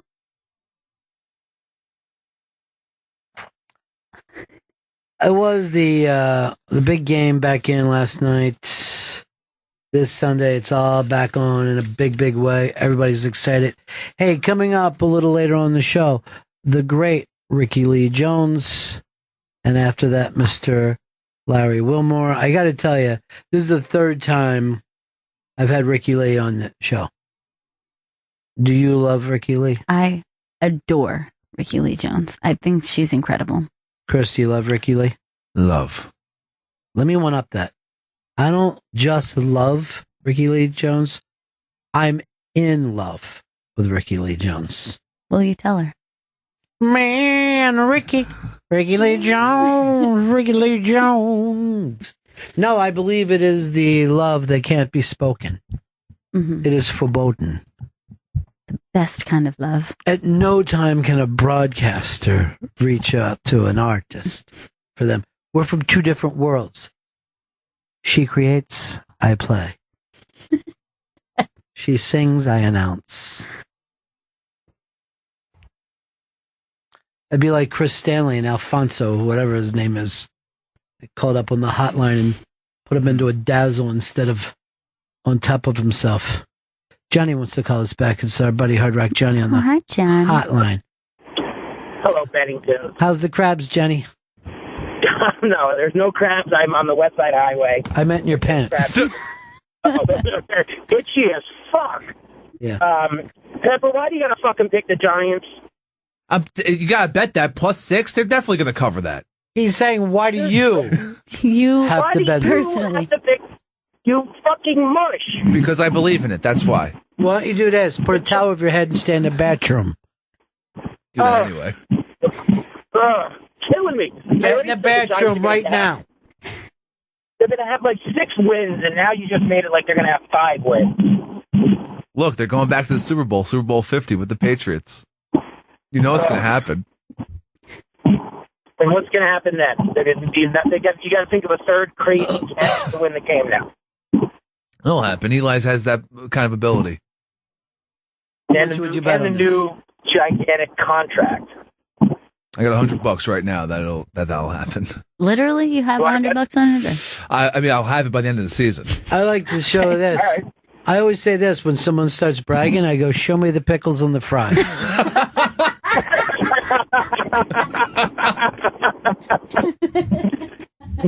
Hey, want a pickle, Johnny? Hey, Joey, fucking Dan just called and fucking stung your face. I know. From 3,000 miles away. What the hell? He's right. You're a maroon. You I are didn't an even idiot. realize it. Yeah. Am I Yeah. right? Dan's opening all our eyes. I mean, I always stick up for you, but Dan's got a point. I had to go to a doctor's appointment that day. For your ears, huh? For my ears. And the rest of my body. Hey, we got to be easy. You guys don't know about this. Joey's going through a breakup. Oh, no. Joey. Yeah, I know. No. Joe, what happened? The freak? The freak nasty and I broke up. What happened? Oh, no. Oh, boy. It just, we didn't love each other. It was a relationship based on the freak body and the freak nasty of our. What's wrong? She get a little tired of the push come? She wants somebody that can last a bit? I was hurting her too much, he said. You couldn't hurt her with a pistol. It's funny you mentioned that because she called. Never mind. But yeah, so I don't know. I had mourned for like 3 hours, and then I went up to my roof, played video games. After that, it was. I thought you were going to say you stood on the edge. Yeah, video games on their roof. No. Afterwards, I went down back into my apartment. But I mourned for like 3 hours, hung out with neighbors. Thought we had some really good times for a little bit, but then I realized it's for the best, probably. How did she tell you it was over? She goes, I can't be in a relationship right now. It's just like, all right, that's cool with me. I didn't say that. I thought that. I was kind of relieved, but also just kind of like, oh, okay, now I'm not going to have this side piece to... How was she supposed to be your main piece? Yeah, main squeeze. She was my main squeeze. She was my main squeeze. Now she's side piece? Now she's side piece for at least, I'm going to say at least a month. Then after that, she'll be no piece. And that's the timeline I'm on right now. I say no justice, no peace. Yeah, I know. For her, she's just going to be realizing what mistake she made. Yeah, you're not going to take her back? Maybe I might, but I won't be nice about it. Can I ask you this? Was she the hottest kitty you ever had in your life? Was that it for you? No, she wasn't. But she was the hottest kitty I sustained for a period of time. Who was the hottest you've ever had? Okay, so when I was 18, I was kind of a late bloomer. Okay. Didn't have sex till I was 18. I don't even feel like you've bloomed yet. Anyways, well, here's the thing. For some reason, girls dig this kind of boyish charm of mine, which I have, but I fucked the stripper in downtown Minneapolis. Some big old titties. So that was probably the hottest girl I fucked. Joey, I'm pregnant. No! Living on Main Street. Oh, God, I hope she's right pregnant. above a dirty bookstore, Euclid Avenue. I have a son in a bookstore. Stop shooting dope and quit drinking whiskey. Old man plays the trombone, works the track. I don't know. The fact that he's getting a Valentine from a hooker in Minneapolis. Dude, we've all heard the song. I know. And that kind of helped. And it's actually, I didn't even know about the song till after the event. So I was like, oh, I think that may have been written about me. I'm pretty sure. Now, did you and Freak Nasty share some tears? Were you emotional when it happened? She started crying a little bit. Did she really? Yeah. And then so I was just like, she goes, you are one of my best friends. And I'm thinking, okay, really? I can name like 7 people over you. Can I tell you something, though? She's given you the I fucked someone 3 nights ago thing. That could be what the guilt tears. I don't even think it's that because we talked about that. We were kind of in an open thing. Okay. Yeah. So you know You that don't break up with someone in an open thing. That's not break up. It's just continued open. Yeah. And then finally, hey, I'm in something closed, so I can't do the open anymore. I think, okay, so what happened was we were a thing, monogamous towards each other. I kind of cheated on her a little bit. And then... With a dude? No, some other girls. And then we moved it to an open thing. And then now it's just like, I think no title for like a month. And then after that, we'll be gone. So that's where I'm at. So she's giving you a phase out. She's not cutting you off. I'm phasing her out because I think, okay, she doesn't have it. She's not, she's not a socialist. I'll put it like that. She's not a socialist the way you are? She's not a socialist the way I am. Bernie Sanders, 2016. That's you. You a Bernie Sanders girl? No, well, she was a Bernie Sanders girl. I'm voting for Colonel Sanders before Bernie Sanders. Here's the two people I'd vote for. Colonel Sanders and Bernie Perrant, the great goalie from the Flyers. Okay. So if those two want to get to run together and run as Bernie and Sanders, then yes, they have my vote. If not, I'm going to Trump, all the way into the end of the country. The perfect song. He doesn't need any other, he doesn't need any celebrity rocks. I'm going to say I want Donald Trump, and I would say this in front of any audience. I want Donald Trump as my next president of the United States so that he can burn this country to the ground. Ladies and gentlemen, if you feel the way I do, let's welcome the apocalypse to the stage tonight. Our Dark Lord, the last president this country will ever have, Donald T. Rump. I love you. They asked him the other day, they go, would you put your children anywhere in your cabinet or anything? He goes, I should. They're superior people. This is such a great answer. Superior. They have great stock. Very successful. We've created a superior race. Johnny, why are you heading out today? Easy day for you? Long week, so I took a half day today. Got to work tomorrow, so Get a little crabbing in before. Get a little crabbing in before the weekend. No crabbing. I'd have to crab in like the Passaic River, which I don't think would work. I don't know if there's crabs there. I don't know though. Could be. You got to find out. It's only one way. Start crabbing. I've tried. Seems to me like you're always crabbing. I tried. Gotta eat. This is what I can eat. I got to catch crabs. This is what Kara wrote in. The more Joey Jojo talks, the less he should. Hashtag creepy dude. Hashtag way to go Catholic channel. You don't need to bring that in. That was a different Joe. Different time for a different Joe.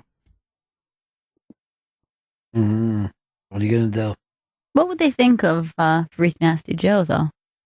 I don't even think about it. Or care to. They might be interested. Oh, they'd love to hear it. Because I hear you're very PG over there. Yeah. Very G, even. Mm-hmm. I don't know. If P stands for prissy, then yes, he's a PG, a prissy girl.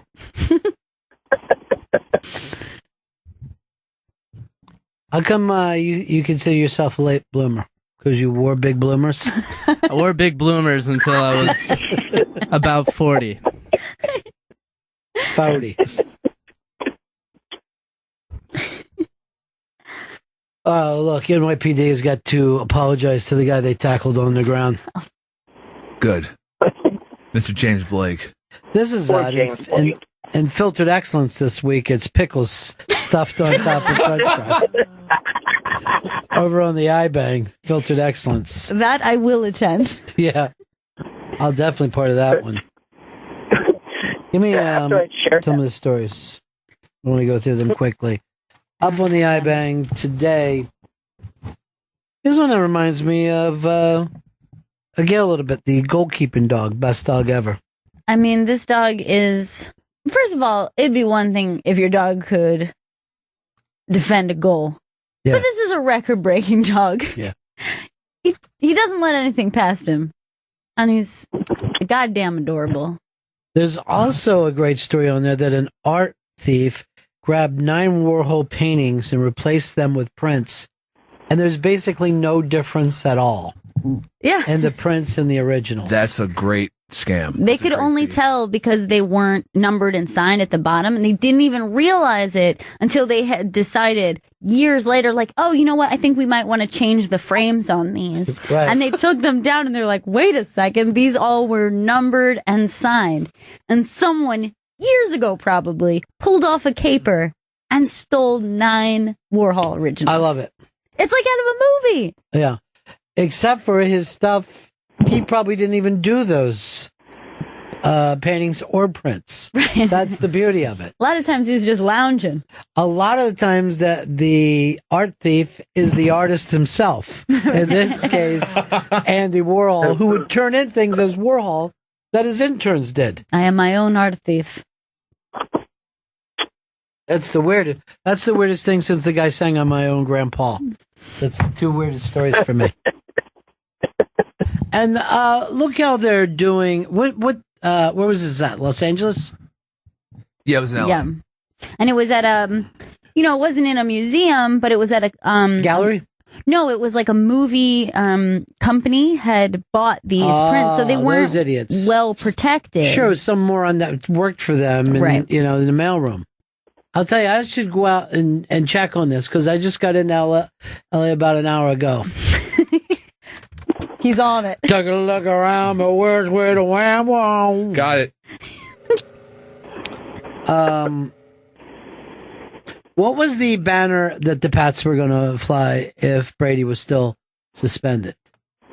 This is what it looked like, and it's pretty. Well, great. we're on the air, so audibly tell us. The banner was going to be 4-time world champion, his number 12, 3-time Super Bowl MVP. That's what they were going to fly. That's the stupidest thing ever. Who does that hurt? No Shove one. it in the face of Goodell. Go ahead and fly it now. It's fine. This was their big backup plan. I'm surprised that he got 3 MVPs and not 4.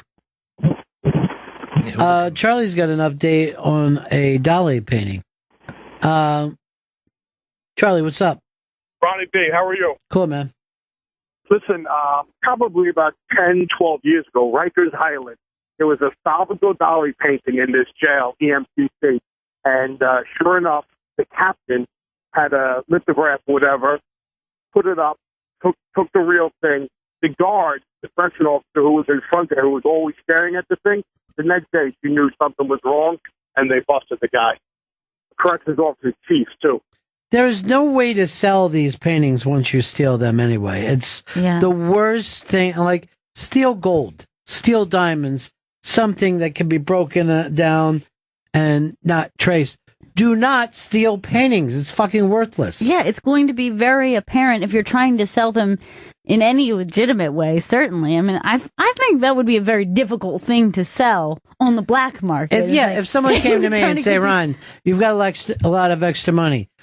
Do you want to buy Starry Night? And I go, but I can't show it to anyone. I know, but then you can look at it. I'm like, I can look at it now. I go to the museum and I go take a look at it for free because I'm a member. Boom. Here's when people are like, oh, how can people support Donald Trump? He's so embarrassing. Look at the fucking video of Hillary Clinton trying to do that whip nay thing. There is nothing more embarrassing than this that I've ever seen in my life. She looks like the stiffest, unfunnest, and by the way, this Ellen DeGeneres is no fucking help to anyone. She makes everybody look bad by making them do shit like this. This is her way of supporting the person that she wants to win, Hillary Clinton. Look at this. Oh, Jesus, no. Is it so uncomfortable? Oh, my God. This is terrible. There was that's cringy. There was a scene in a Marlon Brandon remake where Captain Bligh had to come down and do a dance, like a belly dance, with the Tahitian girls. And it wasn't as uncomfortable. I mean, that was really downright That cringy. was the most embarrassing thing I've ever seen. Now, why? why would you get it in your head that you think, in order for people to want to vote for me, I need to look like I can be This is an worse than idiot. snuff. Here's the problem. She goes on Ellen's show. She wants the ladies' vote, right? She knows that Ellen can deliver the vote. Now that you don't have Oprah anymore, maybe Ellen can give some of it. Ellen's fucking idea is, hey, could you get up and do something stupid? Dance for me. Can you whip a nay-nay, please? Now, like if she goes to Ellen, I'm running for president of the United States. I'm not going to whip a nay-nay. Then that makes Ellen go, oh, none of us are voting for you, you stinker. You know what I mean? It costs you votes. So you have to kiss babies. Yeah. This is a fucking internet age of kissing babies. Yeah. And it's humiliating. And it's awful. And I don't ever want to watch her nay-nay again. Yeah, I mean, clearly Hillary Clinton is not going to be able to pull off a nay-nay. Clearly. Seems like she hit rock bottom. I don't think there's a white person out there could pull off a nay-nay. But this step white... No, look at this. I mean, to be honest with you, nobody looks good doing it up there. It looks like an old lesbian in a pantsuit and her weird son. Ellen is just... She's gone from, oh, I'm a lesbian to I'm a man at this point. Look at her. She's very butch. Yeah. But stylish. Of course she's stylish. No one says Stylish she as all wasn't. hell. Yeah. She's stylish in a young boy kind of way. In a JoJo kind of way. Jojo, get that boat that day at the track. Yeah. And that was all we did. 'Cause she ain't coming back. Freak Nasty gonna done. I miss Freak Nasty. Me too. So that means no more picks, I guess. Oh, here's the other thing I want everybody to do, because I know I'm pushing my candidate, Donald Trump, a little too much, but I'm going to make you love him. We got a piece up called Paint with Trump Heads, and it's my favorite new thing to do. First of all, I love online painting, but when you can paint with a Trump head like this, and you can make it larger. Now swipe it too, Chris. Swipe it. Oh man, that's awesome. Perfect. This and is you can just amazing. now you can make millions of Trump heads. You can make them bigger. You can make them smaller. That's it. Make it like a weird Trump snake. Yeah. Ride the Trump snake. This is awesome. It's calling us. Oh man, I like this. There's like multiple different faces. This is Yeah. awesome. Multiple faces, and you can make them a little larger. You can make them smaller. You can do what you want. It's the most fun you'll ever have. And we got Rickie Lee Jones coming up in just a little bit. She's got a really beautiful, beautiful new album out. I know I got you a copy of it, Gail. Yeah, it's The Other Side of Desire, and it's a phenomenal album. Across the board, I love this album. This is a New Orleans album. This is Dr. John, Fats Domino, Trombone Shorty. It's that entire sound.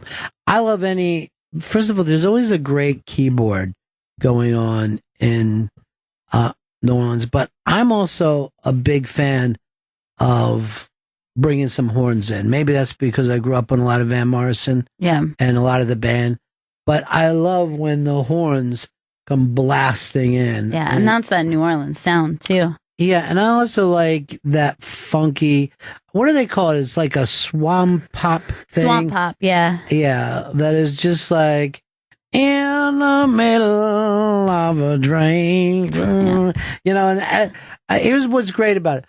People that can't dance seem like they can dance to that kind of music. Yeah, you that know? is very true. It's funky. Dirty and sweaty, funky. And then rock and roll, too. I mean, it's got that rock and roll It's sound. the early rock and roll. It's almost like a pre-rock and roll sound before they even, like when you find that 1953 music and you're like, why didn't they call this rock and roll? You know? That's what that is. Yeah. Let's call it baby rock. I guess they didn't know exactly where it started though, right? Didn't know exactly where the rock thing, where they go, okay, this definitely is rock. Yeah, one little thing starts to influence another. Somebody does a riff that they're like, okay, this kind of changes the way I think about things, or the sound gets a little harder, a little faster. It's kind of weird. And when people talk about like the originator, it's hard to tell because they were all just like lifting riffs from each other. Yeah. Anyway, this album is great. Well, she's, since 1979, I'm going to say this again. I don't just love her. I'm in love with her. But the other side of Desire is available in stores and online. This is another thing with radio. She's one of those people that some people would think of as a one trick pony. Yeah. Having one giant radio hit. But underneath that, when you go to see her in concert, she can drop out like 18 songs in a row. It'll just crush you. Yeah, because she's an incredible songwriter. But she's an incredible singer-songwriter. She's also like a very interesting arranger. There's good music. There's excellent musicians on this album, and that real kind of New Orleans. Like, I'm not trying to step on the singer. I'm not trying to push my thing over. They really play as a band in this. And she has that kind of unique vocal sound that you just can't clock that sound. It's so her, and it's all her own. Unique lyrically too, man. I was doing when I was doing that thing of Tom Waits, that was her on that album. That's her that Tom is leaning over that. I never bring up Waits with her. Yeah. Because, everyone else does. I just love Rickie Lee Jones. I mean, it's one of the real pleasures in my life that she comes in and does this show. I can't believe it's 3 times that she's done it. So, do we break here, Chris? Let's break before bring her straight in then? Bring her straight in instead of breaking? No, we're good. No, we should break. Let's not even break then. Let's just bring her straight in. We need to play her song and bring her. You want to break or then? No, we're going to break. Yeah. And Rickie will be here very soon. And then right after that, we got Larry Wilmore coming in, right? Larry Wilmore will be coming in after. All right. So we kind of, today we did like a 9/11 show, but we're brightening up a little bit, you know? We're making it a little sweeter. Letting the light in. Getting a little New Orleans. And it really is a unique musical city. You can't say it enough. I mean, it's a cliche to say it, but it's also ridiculous not to say that. Yeah. So we'll bring her straight in. We won't break. We have to break. Please, we have to break. You love breaking so much. You have to break. Breaking's important. If you love breaking so much, why don't you break when then? I kind of have to. I'm going to wait till the break to do that. Mean says it wasn't known as rock and roll until Alan Freed coined the phrase. I don't know whether he did or not, Carla says Ellen has her own clothing line called Ed. Who would win in a knife fight, Army Voice guy or Puka Dude? I can't imagine them fighting. I think they'd just be friends. They love would each other. Get along. All right, there's the Johnny Rocks has put up a picture of the pickles and French fries. If you'd like to see, Oh my God, really? It looks delicious. I'm not gonna lie, it intrigued me. There's a picture of Chris of Hicks awaiting his firing squad murder. Nice. Look at that slack-jawed look on that face. You got to shut your mouth, Chris, when you're in a picture. Yeah. Oh God! Never keep your mouth open in a picture. It looks so terrible. And if you ever watch in Full Metal Jacket, Vincent D'Onofrio never closed his mouth once. When everybody, he just and that thing right there, where you just drop your mouth open 1/4 of an inch and leave it there. Terrifying. And you look like a moron. You look like the stupidest person ever. All right, somebody put flagpole sitta, more like flagpole shitta. Am I right? Well, you are right, Sponge Steve. Nobody accused you of being wrong. Carla says she loves it when Ronnie reads a buddy's tweet. Well, I'd rather read Carla's tweet. All right, we're going to bring her straight in. We definitely have to break. We definitely have to break. Should we break after her?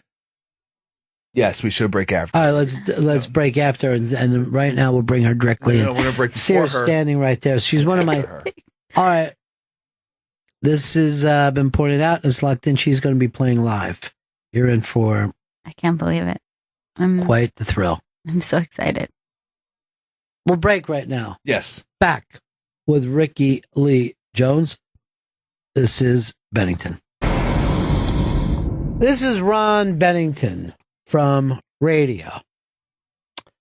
Here's the problem with dinner, folks. You're either overpaying at some restaurant or you're spending half your life preparing something at home. Blue Apron has changed that. Blue Apron delivers farm fresh ingredients and step-by-step recipes to your home, so you can create incredible meals without going to the stove. For less than $9 per meal, Blue Apron sends you fresh ingredients, perfectly proportioned. They make cooking delicious meals really easy and fun. No trips to the grocery store and no waste from unused ingredients. Plus, you'll learn to cook with specialty ingredients that are normally hard to find. You'll be a master chef just like me. Well, maybe not quite like me because I jumped out ahead of you by about 2 years. But within what am I saying? You'll be a better chef than me in no time at all. Cooking meals like basil sweet chili chicken with coconut jasmine rice. If you would have told me before I started cooking Blue Apron I'd be able to do that, I tell you no. Now I could look at this and go, I'll go in and cook it right away. I'm confident in my cooking. It's perfect for date night. I use it on every date night. This is the way I get my ladies. And this is the way I get my ladies to do my bidding. I'm giving away my secrets, my trade secrets to you. Each meal is only 500 to 700 calories per serving, but prepared to taste delicious. The best part is the recipes change weekly, so you'll enjoy something new every week. Your first 2 meals are free. That's right. Your first 2 meals are free when you go to blueapron.com/rawdog. Dinner should be healthy and delicious. Get your first 2 meals free at blueapron.com/rawdog. One of America's greatest songwriters, most unique songwriters is with us today, Miss Rickie Lee Jones, and the album, The Other Side of Desire. I think the last time you were in, you did the albums of cover songs. But this, yeah, which was fun and it was great. But this album is just almost immediate listening to it. I'm like, this is fantastic. It's the first one I wrote in about a decade. I mean, I did the Sermon on Exposition Boulevard, but that was with the guitar player playing his thing and me making up words to it. This is the first thing of my own compositions in over a decade. And any reason at all that it took a while for this? I think, you know what? I think that it's made of both a prophetic thing and an assessment of what's happening in life. Yeah. And to use the ball of electricity as a movement to the next place in my life, I have to have moved. Something has to have happened in my life that sparks the need to write. And so I moved. That helped, mix everything up. And then I just determined that I had to write and that it was time for me to say whatever it was I had to say, because I think I just wait too long for some lightning to strike. And So it almost like you had to make it happen. You had to move to either find a new muse or have the muse find you there. That's right. I'm not sure what that muse thing means. I've heard that, but I never. But yeah, I think I needed money. Yeah. And this is a really great incentive for art, I think. Yeah. Always. One of the things that happens with older artists or famous artists is they're known and they have money. So what are you going to write about? Sure. If you don't need something, what are you going to say? So I think that helped a lot. Well, we've always had that thing of the starving artist, and that's, and I think is why we think a lot of this type of thing being youthful is because when you're young, you're chasing something and you're not pulling around a catalog of songs that people kind of want to hear. That's why the debut is so powerful for people. When you first hear them, it's not only that you first hear them, it's their first chance to say what they have to say. So it's big.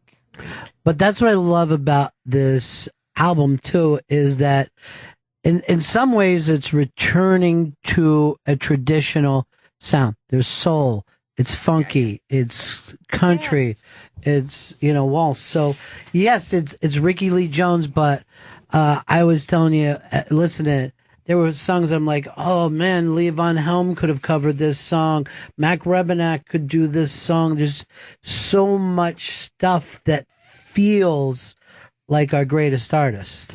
I think it's, what's good about it is that it's got the flavor of me, whatever that is, if you like it, but it's clearly influenced by or paying homage to, the environment where I live. Well, did you know that you wanted to take from the New Orleans sound when you wanted to write the album? Once I went there, actually, that's not true. I went there to write because I didn't want to be in LA anymore. I'd had enough of LA. But I was always careful to avoid imitating or doing a thing like somebody else, and probably denied myself a lot of fun because of my super awareness of people assessing me on that basis. How original I am. How do I make pop music and keep it original, right? But as I started writing, I clearly was loving the French and the swamp pop and the things I was learning that were new to me. I didn't feel like I was emulating it. It felt like it was coming through. It could easily be listen, for those of us who grew up in the 60s and listened to the radio, we were exposed to every kind of music. I heard Louis Armstrong sing What a Wonderful World on the same hour that I heard How Does It Feel? So every kind of music goes in and becomes my library and my vocabulary. Sure. So it's all, if one is worried about that, it's authentic. Reggae is later. Things like this are later, if it's tropical music or something. But as far as this goes, this is just part of our vocabulary. Why do we have to write one kind of song? I don't think we should. No, I agree with you so much. And yes, it does belong to us. James Brown belongs to us. Exactly. Al Green belongs to us. Smokey Robinson and the Beatles traveled over there. They belong to us too. That's what we heard. And I heard B.J. Thomas. I heard Hank Williams songs on that same KRIZ, KRUX radios in Phoenix. So once that started happening, I didn't doubt it. I just let myself write whatever happened. I did have one thing is I wanted to try to make it upbeat because I have a tendency to enjoy the mire. I like long whole tones and it's where I go. So I have to push myself to write a little bit of tempo. And that was something that I did, like Chick Canepa and stuff. Oh yeah. Well, that's, that's first of all, that song, of course, that we came in with, that's the kind of song that you want when you walk into a bar that you've never been into in your life. You know what I mean? If you walk into a bar, that's what you want to hear playing. So that you're saying to yourself, I'm going to have a unique night tonight. You know what I mean? I'm alive right now. And I think New Orleans has that. Yeah. There is a chance of knowing I'm in a place that's not like other places. There's nothing about it that's like other places. I mean, the people also become different there. They're friendlier. The best thing I like to tell people is when I get up in the morning and go down to have a coffee, everybody I walk by will say hello to me. Everybody. Yeah. Whether they're 12 or 80, black or white, on a bike or walking. People look at you, they nod if they don't want to talk, but they acknowledge each other on every block of every street. this makes everybody feel like we're all living there together. Right. This changes the whole color of life, you know. And I feel it's brought out a happiness in me, a sense of belonging that I didn't have anywhere else. And I don't like to proclaim it too much because it feels like a honeymoon. What if it ebbs? But I don't care if it ebbs. You know, this is how I feel right now. It's really great. It's also a place with incredible spiritual buzz as well. I think that plays so much into the creativity there. Sure. I It's think something's electric. going on. Yeah. Yeah, I mean, I love the fact that you had a song called Christmas in New Orleans because we went down and spent Christmas in New Orleans, and walking around that street on Christmas Eve is, if there was ever a chance that you could feel like maybe there's a way to be connected to the other side, maybe it flows back and forth, an empty street in New Orleans will do that for you. Well, you know? that's what that song was about. That's walking on an empty street on Christmas night. Well, you brought your guitar. Are you going to do a little something for us now? Thought I or- would just play Jimmy Choose for you. Love Okay. it. Love it. This is, This song was kind of inspired by after a conversation I had with my daughter, who is living in L. She's in New Orleans now. Who was living in L.A. at the time, and was having a hard day, sad day, and I could not be there to make her laugh or say something to her. So I hang up and I wrote the song. Oh, Sherry, come and take a ride with me. We just need to clear out your mind. Oh, mon cher, 'cause I go with you anywhere. But can't we leave that demon behind? Yeah.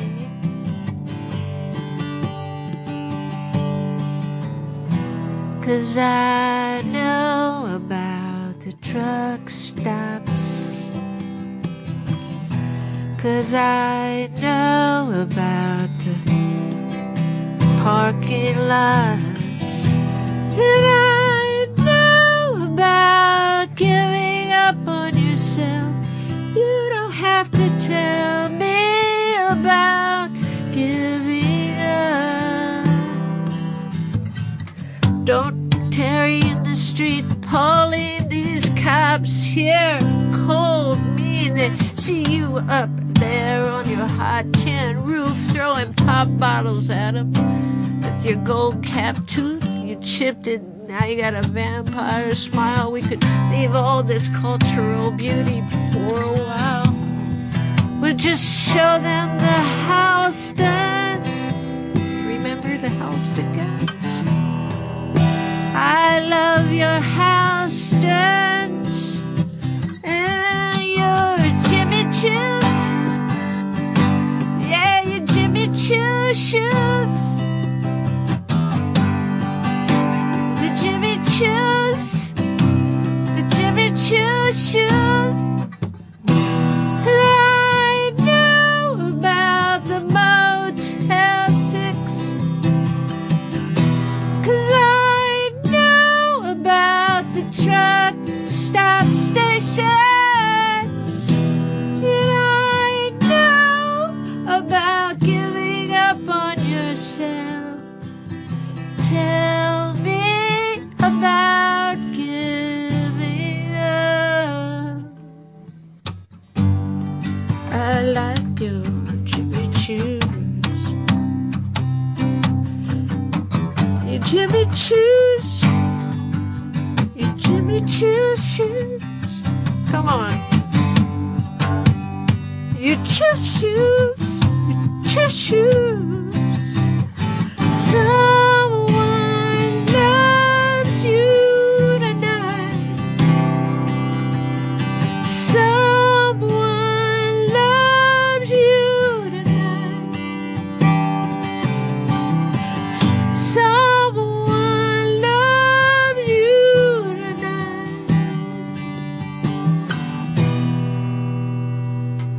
It's a remarkable. Did I get through it? Yeah, Rickie Lee Jones, the new album, The Other Side of Desire, fantastic, and it. You know what I love though, Ed, even at this, point of your career where you've been doing it so long now, you're still writing fantastic songs, and I'm still watching you just sitting in here performing as an artist. Where the song just takes us along. It's always amazing to me. I always think that a great song should create that movie in your mind. Yeah. Where you see it all. Kind of, it's not that they're disjointed, but and it's not totally impressionistic. It's a couple of images, and I see on the roof and your shoes, and what's it about? The feeling for me was that it's about a feeling of wanting to cheer somebody up, wanting to get out of where we are and get to a better place. And the Jimmy Choo title is kind of funny to me because they're horrible shoes, right? It's just like you fall down if you put them on or something. And so in the times we live, the first assumption is, oh, she likes Jimmy Choo's, So yeah, it's one of those, it's like that Born in the USA, you got to listen to it to get the what it's about, really. But the album itself is kind of a attempt to cheer up. Yeah, totally. Album. What brought you to that place of? I just, I turned 60, and I guess I wanted to proclaim my life to myself, to sing my song to myself, and let's sing a happy song now. I mean, I like writing sad songs, but people come to happy songs. They are drawn to the light. And I want to do that. I wanted to write things that make people laugh and happy and dance. I want to learn how to do it. I want to do it. It's what I feel like doing. I've written and can write a sad song, Sure. But the challenge for me as a little kid is to learn how to do this other thing. Yeah. Melancholy is almost where you're going to start. Totally. To me, this is one of the most remarkable tracks on the record, but I was about halfway through Feet on the Ground when I said, I think this is one of my favorite songs of all time. Yeah. Because you jump from a Rickie Lee place to a song on the radio probably from the 70s. Exactly. So much soul in that song. Yeah, so that much soul. And we forget, man, how beautiful and dead on the word soul is for that kind of music. Because it does work directly to the soul. It's nice you mentioned that song because I just got out of the studio. The performance for me of that song could have been better. And they had somehow taken out a pickup line that goes into the chorus, which is, 'cause she's got her feet on the ground. They didn't put in, 'cause she's got her, or till she gets her. And so the Europeans who don't quite know English exactly weren't sure what the song was about. They went, oh, this is such a happy song. It's like, really? Yeah. I don't think so. So I went in to put that line in and decided to sing the whole song again. And in singing it again, decided to edit it and change some really important things. So we're going to put it on future printings of this record. And for those who bought the first group, they'll have that version, and there'll be a new one on the new one. I think that's... I'm thrilled about it. Now it is what I wanted it to be. Not that this version is... And if you're kind of not paying attention, maybe you won't notice, but for people who pay attention, it's different. But that was a whole different kind of riff than I've ever heard It's got the kind of... It's got the kind of 4/4 minuet thing, and then it goes into the traditional. I love soul, and I've never written it, and thought I don't want to do another album of covers, so I'm going to have to find a way to start writing this stuff that I like to sing. Yeah. I always thought, too, that the remarkable thing about that era, whether it was Smokey Robinson or the Chi-Lites or whatever, that they would, stylistics, they would go so high, and there was almost an effeminate angle to the male singers in those days, and yet that was as considered as masculine as you could be to be in one of those bands. Yeah. Yeah. It's true. It was I don't know where that comes from. You know, when you think of people standing on the corner in the 50s singing, they always had a high voice and then a baritone voice, so maybe it comes out of that. Yeah, it seemed like doo-wop was the short thing that bopped into R&B and soul, but that's always the amazing thing is that we sit down and look at our music is how it flows back and forth. And I mean, New Orleans is perfect for that because you could hear the music change from Chicago down through St. Louis to Memphis, New Orleans. It's almost like that river itself has connected American musical history. That river is a powerful spirit. It is. It's really powerful. I live right by the one of the canals of the Mississippi. They have these little locks and stuff everywhere. I live right next to one, so I'm always hearing the woo woo a couple times a day. Wait, you live in what part Fantastic. of? Yeah, it's. I live in Bywater, which is at the end of this stretch, right next to the 9th Ward and Holy Cross, which is who got the totally worst washed part. away in the hurricane. So I live in Bywater, which is an interesting part of town. I remember when they brought up when the storm happened, 9th Ward, that you had written that kind of prelude to "Don't Walk Away." Renee, Letters from the 9th Ward. Yeah, letters from the 9th Ward, and that always stuck out to me when that was happening because that was just such a sad, sweet song. But and now you're back in that area, which is. Who would I never imagined going back there. When I had an apartment there a couple of years on Decatur Street, and I only went there a few times. It was made of doors. The walls were made of doors, and there's a little window you could look out and see the river. And I never took hallucinogenics because I'm just not stable enough. And I was standing out on my balcony, and my neighbor was eating some mushrooms. This is a true story. He said, "You want some mushrooms?" I said, "Yeah, sure." Then he came back with a plate of mushrooms. I ate all the mushrooms. He said, "Yeah, you should come on to those in about a half hour." And I said, "What? What did you do to me?" That was New Orleans. Yeah, that's New Orleans, right? Dave Grohl had just done this thing where he went to New Orleans to play with those guys, and he said it changed his life.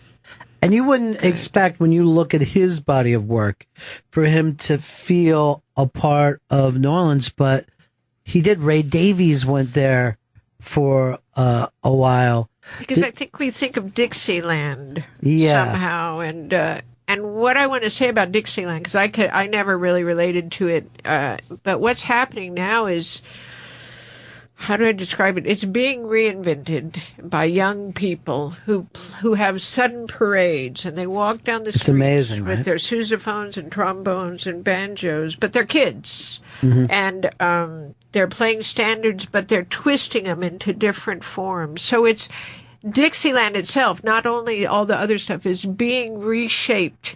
It's a fantastic place now. So I think New Orleans is going to affect anybody, whether they're, a metal musician or a factory worker or whoever you are.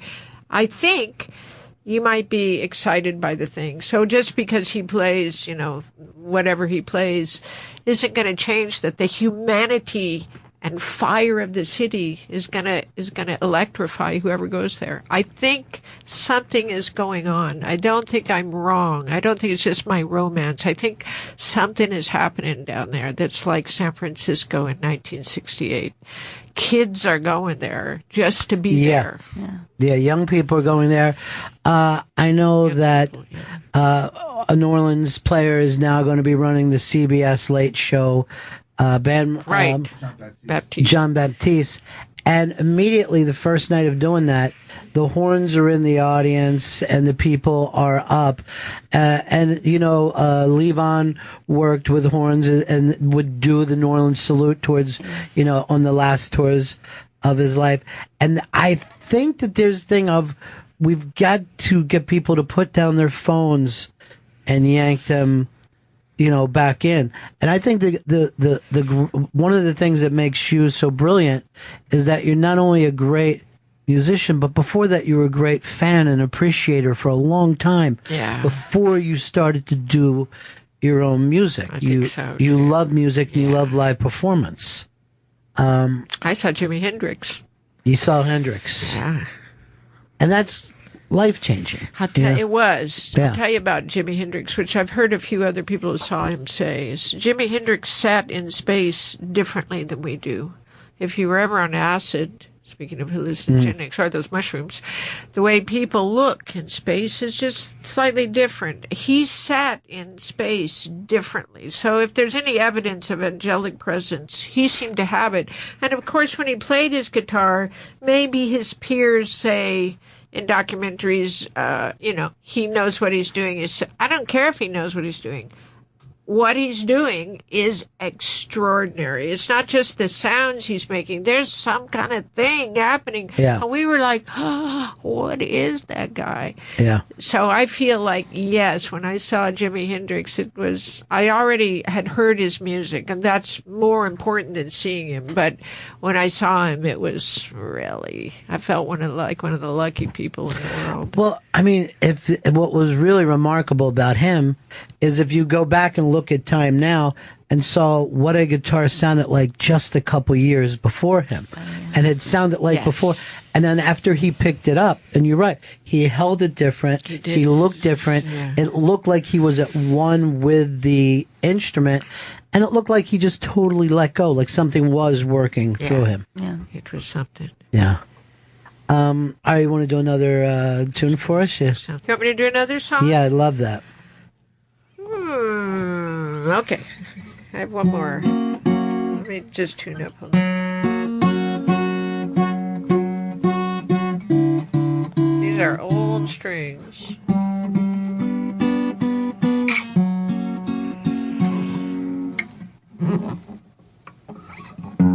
I know where I'm going because I've been there before. I was rolling in the sun, I laying on the shore. I caught a beautiful wave. I came in all the way. I like to climb on again.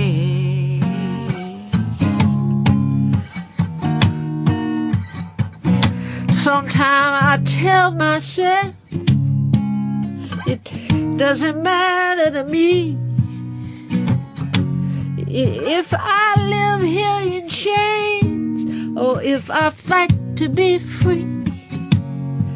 I've lived out here so long that I don't know anymore. I get lost walking out the door. Yeah. 'Cause I'm blinded by the hurt.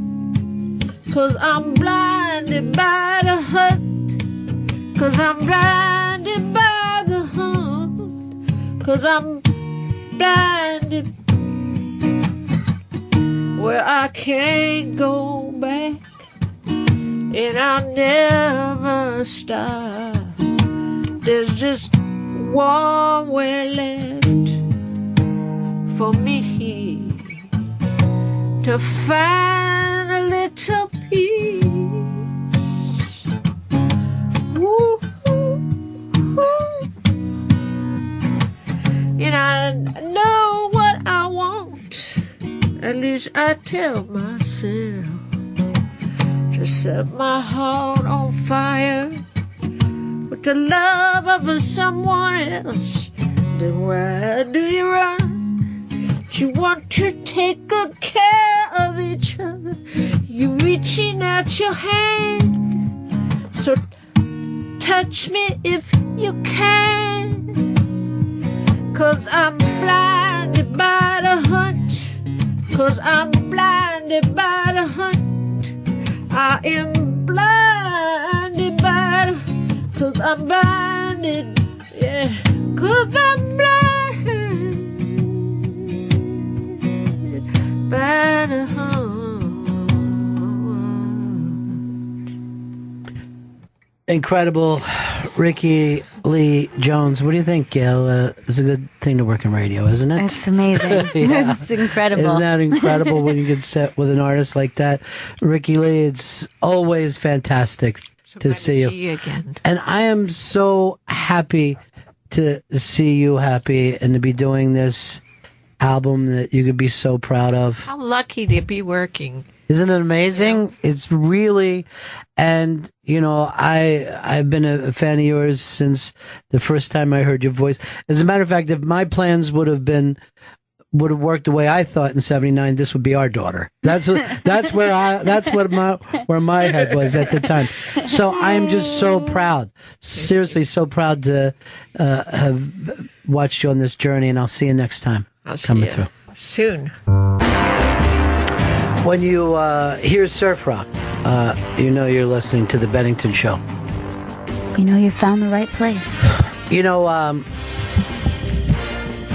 During the break, I was talking to my old PD, Jeremy Coleman, who now works over on the Stern channels. He was my PD back in 2000, 2001 when the 9/11 thing actually went down. And he actually said this to me, "Hey, we did some good radio." And I go, it doesn't feel good to say stuff like that. But he was telling me how his college roommate loves this show. And he says and Jeremy goes like this, you and Gail are exploring the weird family dynamic. I'm like, huh? How do you mean? What are you saying right now about our family? It's normal to us. We find it very normal. Yeah.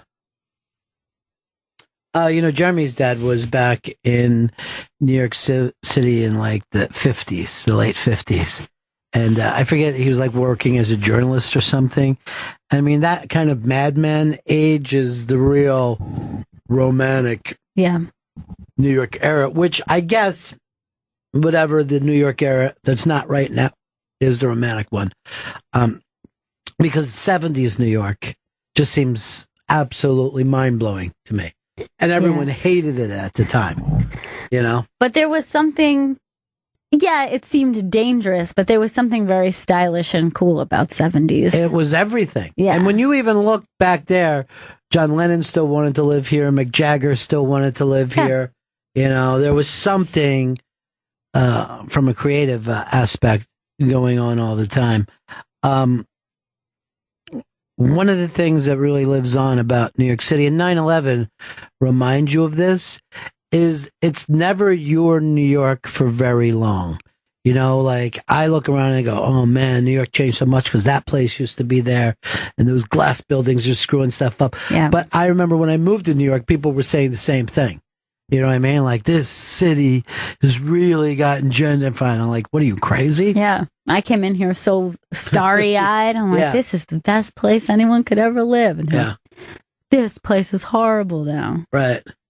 One of the reasons that we always do the Almost Famous references is that when we moved to New York, when Gail was walking to school every day, the Almost Famous poster would be there, and we would do That's All Happening. Yeah. It was, it's funny because I was also the same age as the William Miller character, I think. So I was I identified with that idea of just kind of being thrown into this weird, cool world and wanting to be a part of it. And well, you were the same age as him when he was a little boy, and he was like this. Be cool. Take care of my sister, man. This is the cutest. Yeah. One day, you'll be cool. He still doesn't feel cool, Cameron. Still doesn't feel cool. Chris Stanley's New York Times, the day that he was born. But you still feel excited coming into Manhattan because you don't ever feel welcomed here. I'm coming into the city. As we always said in my family, oh, you're going to the city today. It's a big excursion. It's my mother going into the city. You go there every day, Ma. Do you live in the city? Do you feel that Astoria is so much different than Manhattan, though? Yeah, I always felt it was more, up until the last couple of years, I always felt it was like more ethnic, more like because it was always like more very, very Greek. and it just seemed totally different from the city. It seemed slower than Manhattan. I love the fact that anywhere in New York City, you could turn one corner and feel totally different than you did just 8 steps before. There is a great, for people around the country, there's a great movie about his neighborhood, I guess in the early 80s. It was the 80s, mid-80s. And it's called A Guide to Recognizing Your Saints. And every scene in that movie, I know exactly where everything is. I walk there all the time. Mikey D says the same thing, and yet you and Mikey D never run across each other. Never.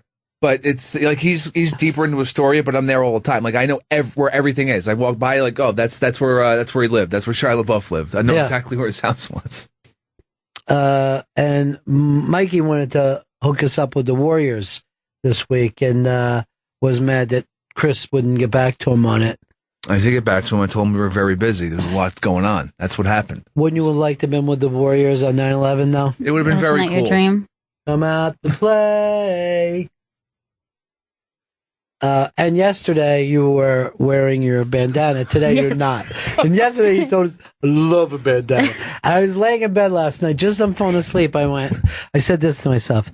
I've known that fucker for 8 years and never saw a bandana on his head. Why does he say that he loves bandanas so much? It's a great look. I know. It is a good look. You just acted like it was your look, but you never, unless there's a free bandana around, you don't have one on, and then the next day you don't have one at all. Well, that was interesting to me. I said, Chris, do you want one of these bandanas? You're like, yeah, of course I do. And then acted like, you know how bandanas are my thing. Bandana boy! So they call me BB. Larry Wilmore has a fantastic show on every night. Chris, I know that you haven't missed a single episode yet. I have not. I have not missed a nightly show. It was going to be called The Minority Report, and then Fox brought back the TV. The Minority Report is actually going to be on this year on TV. And the early reviews I saw are bad, but I will be watching The Minority Report. You will be there. But in the long run, The Nightly Show is probably a much better name. Yeah. Runs Monday through Thursday.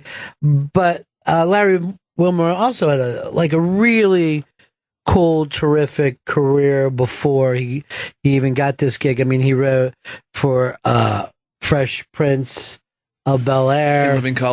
In Living Color. Was the creator of the Bernie Mac show. Bernie Mac, one of my favorite entertainers of all time. He's incredible. Even if it's a bad project, like I watch Mr. 3000. Of course you do. It's great. Bernie's the man. There's not any real reason to watch that besides you like Bernie Mac. Baseball and Bernie Mac. Give it to me. There's not enough of either for some reason. But we're real happy to have him here. Please welcome from The Nightly Show, Mr. Larry Wilmore.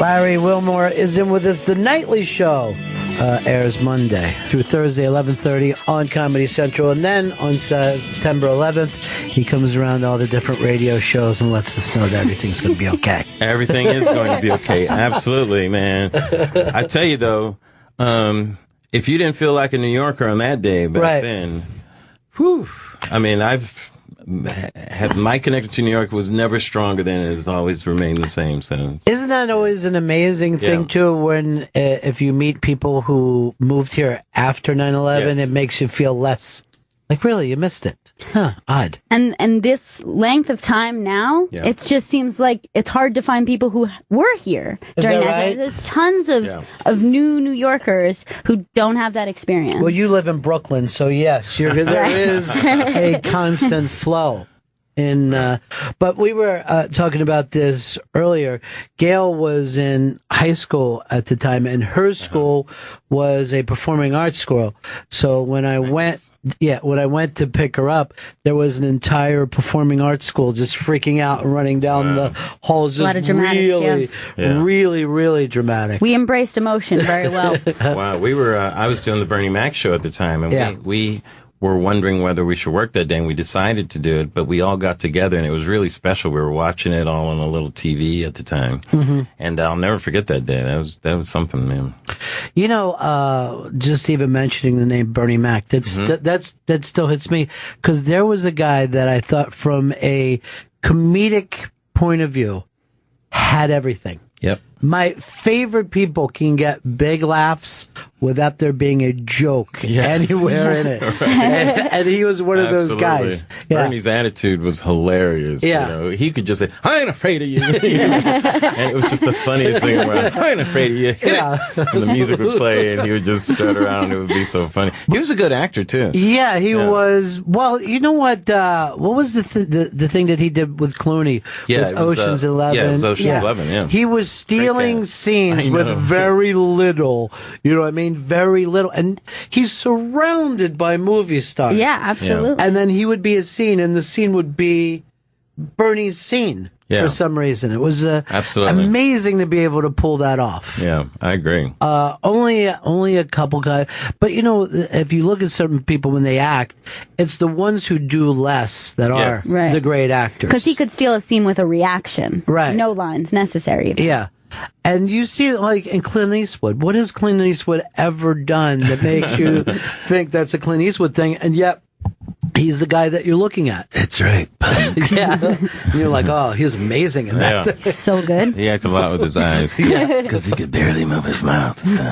How much you enjoy doing your show? Larry? Oh, I enjoy it a lot. Yeah. You know, as you know, when you get the opportunity to have a platform, I mean, it's so much fun, you know. You're invigorated by the things that you're allowed to talk about. Because I always feel like I'm allowed to talk about it. You know, the audience has granted me this permission, so I always try to be respectful of that. You know, sure, and try to approach it, you know, with fun, and you know, and our show is unique because we handle a lot of difficult subjects, and we try to find the humanity and the humor in them, humor in it at the same time.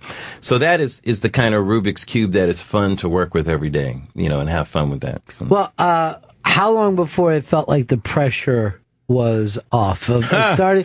You know, when people were like the other night, people were saying, how do you think Colbert's first show? And I'm like, you can't judge anybody by a first. I mean, you really can't. He looked like he was shot out of a cannon that night. Like he's trying to do everything at once. He really did. Yeah. You know? Yeah, I thought he was going to start twisting balloons and giving people balloon animals after a while. You know, say, okay, calm down, Stephen, calm down. Yeah. We like you already. Right. You don't have to do that. But it's a very natural thing, you know. And Stephen has such a huge skill set. He's, you know, naturally he's trying to present, you know, all that at once and everything. For me, it took a few months because I didn't come from doing that show. Like, even Fallon did his late night show for 5 years before he did the Tonight Show. And Stephen did his show for 9 years before he's doing this, you know. I came from writing and producing and that sort of thing, and I've performed a lot, but I didn't have a show. So for me, everything was new about it, of having to be the star of something that you're writing for and you're producing and all these things. I would say it took a good 3 months for me to settle down and go, you know what, Larry? Don't worry about anything. Just do it. Just say, just see what happens. Yeah. Exactly. And I had a lot of help from Jon Stewart at the time, the best advice I ever got was from him, and he kept saying, Larry, stop being a host. Just be you. Yeah. You know, and I thought it was the best advice that somebody could give you. You know? It's really, well, we had talked about this before. We have friends that we know are funny, and they'll stop in, and then suddenly they're a radio guest. And we're like, you don't have to do any of that stuff. Yeah. Just do the stuff that you were doing down the hall. Yeah. That's hilarious. Yeah. It's, I think John Wayne actually had a quote where he said, the most important thing about becoming an actor is learning to fake it or is learning to be yourself. Once you learn to fake that, Right, you're yeah. not able, something like that. Yeah, that comfort in your own skin. Well, with so many performers, I think you're going off of, especially when it's a new experience, you're like, how does a host act? Or how does a stand-up comic act? It's very difficult to break away from that. Well, yeah, and also Larry's doing at the end of the show when you're doing the panel stuff with a lot of people who've never done TV before either. Right, and your brain is handling different things. The first part of the show, you're really doing a comedy presentation. Mm-hmm. You're synthesizing something into these jokes and that type of thing. And then the second act, you're doing a discussion. So you have to prepare differently for those things. So when you're first doing that show, I've never done anything quite like that. So the producer side of my brain is on panic mode of saying, how is all this how are we gonna get all this done? Yeah. And my performer side is almost passed out thinking, I hope this is gonna be funny. Because I don't want to not be funny. So both of those were in panic mode, but the producer side calmed down first. The performer side, it took a little while, but after a while they both said, okay, it seems like we're doing the right thing. We have a handle on this. Yeah, I think that it's always forgotten about with that a lot of people that you book that are coming into doing the show probably didn't even sleep the night before. Like you're doing this every day, so this feels like here's work. But they've been like for 48, I hope this comes out. I know everyone from high school is watching this. Oh, that's funny. But there's got to be a comfort in that too, because then you're taking care of that person. Then you're the pro and you've been through it, so... Yeah, and for me, I get to corral the conversation, so that's fun too. So if someone isn't speaking up, I can pull them in and that type of thing and try to balance it as you're going. So there's a lot of listening stuff that's going on as you're talking and that kind of thing, which is kind of fun. Yeah. Well, you use Rickie Valdez on your show, and we love him. He stops Very by funny. here. He's really funny, but was really green. Like he was just in the New York, comedy festival. Like he's a young punk kid, is what I like to call him. Yeah, I mean, he's really, if people around the country imagine that the New York subway is like, it is him. Yeah. He's the perfect thing. Yeah. So for that to be his first gig, and I'm always laughing anytime I see him on there because I'm like, this is no first step up for you to be doing a national show. I'm very excited for people like Rickie. I love it when people have the chance to grow and get into a relationship with the audience, especially when they're that young. And, because you don't know where this person's going to go, how they're going to blossom. Yeah. It's exciting for me, Well, he can, unlike you, he takes the pressure off. He goes on the road and meets fans of the show. We saw him up in Montreal and he's holding court. That's and I was, hilarious. and I just saying, I'm like, this is adorable because I knew him before he got the You're like, gig. slow your roll, Velez, slow your roll. It's not always going to be this good. Start with 3 women. You're trying to get 4 right now. Okay. Slow down. Well, you've also got the show where whatever becomes big, you got to go with quick. So, I guess, whether it's Trump or Ferguson, but it's always interesting to me. I was just down with my parents and my family that they're not current events people as much as we are.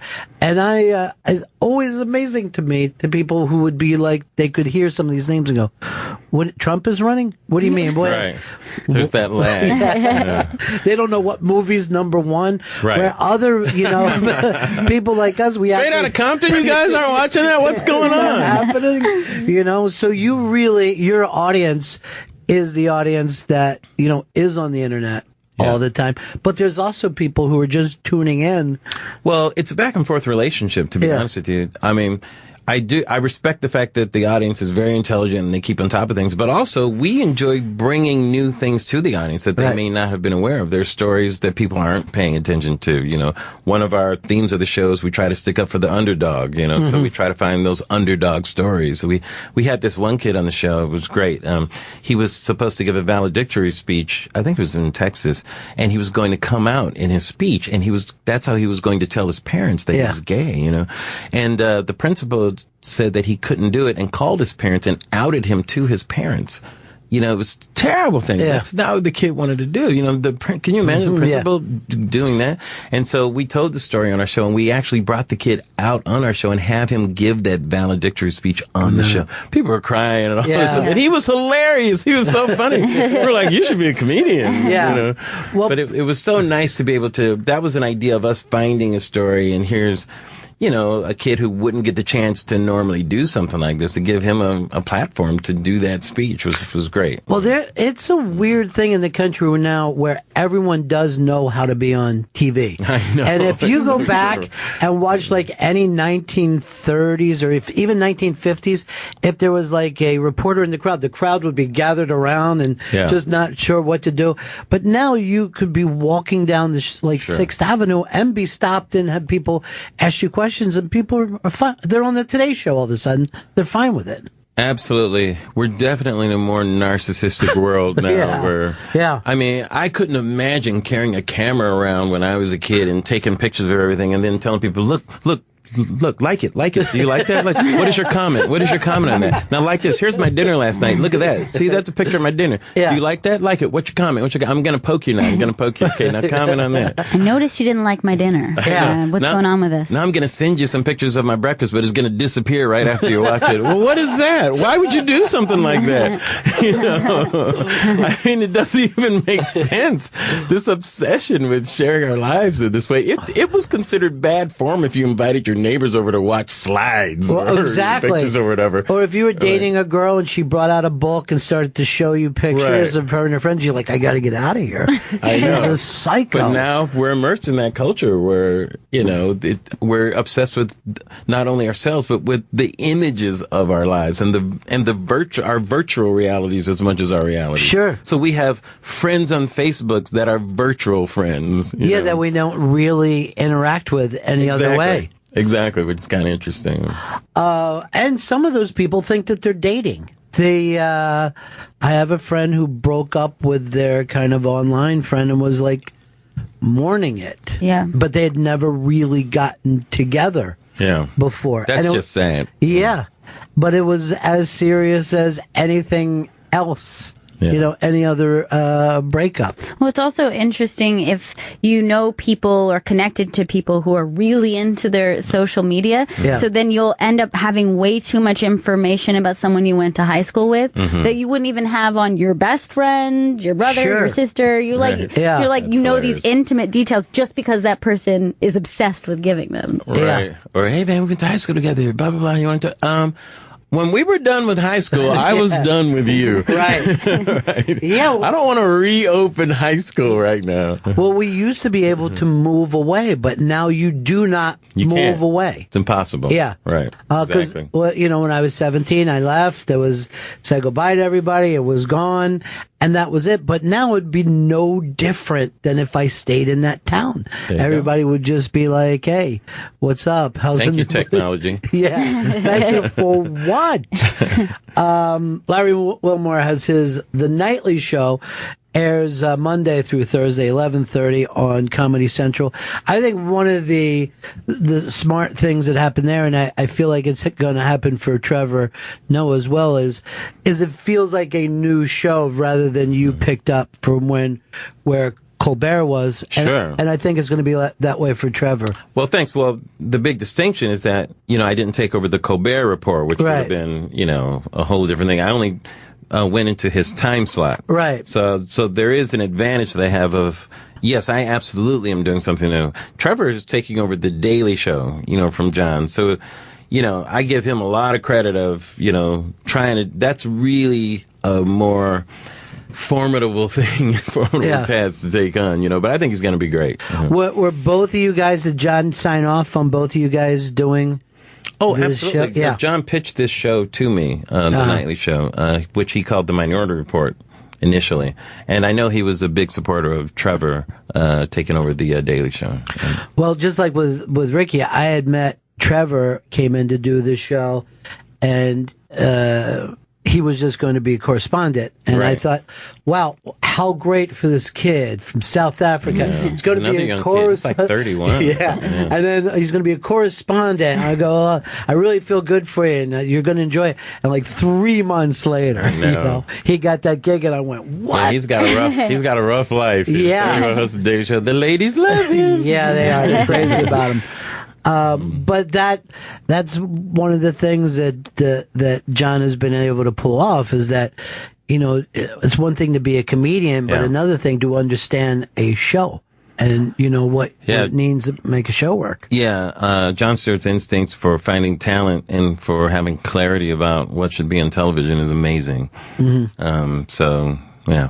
We were talking about him this morning, as a matter of fact, because he's going down to Washington about, making sure the money goes to the first responders. And if you're like, if there was ever one political thing in this country that everyone should agree on, it's guys who worked at that massive grade at 9/11. Should not be a partisan issue. At all. Right. Money shouldn't even come into it for all the support, the troops and the heroes. Right. We very rarely come through when it's time for us to, Yeah, I think that's always been a cause of John's. As you know, he was very passionate on the air about that cause. And, he won't take credit for any of the things that happened. But I know for a fact that John was instrumental in at least bringing it to a lot of people's attention, that subject matter. So. How does it even get to that point, though? Like, how do we even... Who knows? I mean, our process, everybody knows our process is so broken. Yeah. People get... and things are attached to everything in Congress. So even if there's an issue, people are going to attach 1,000 things to it because they're in a political fight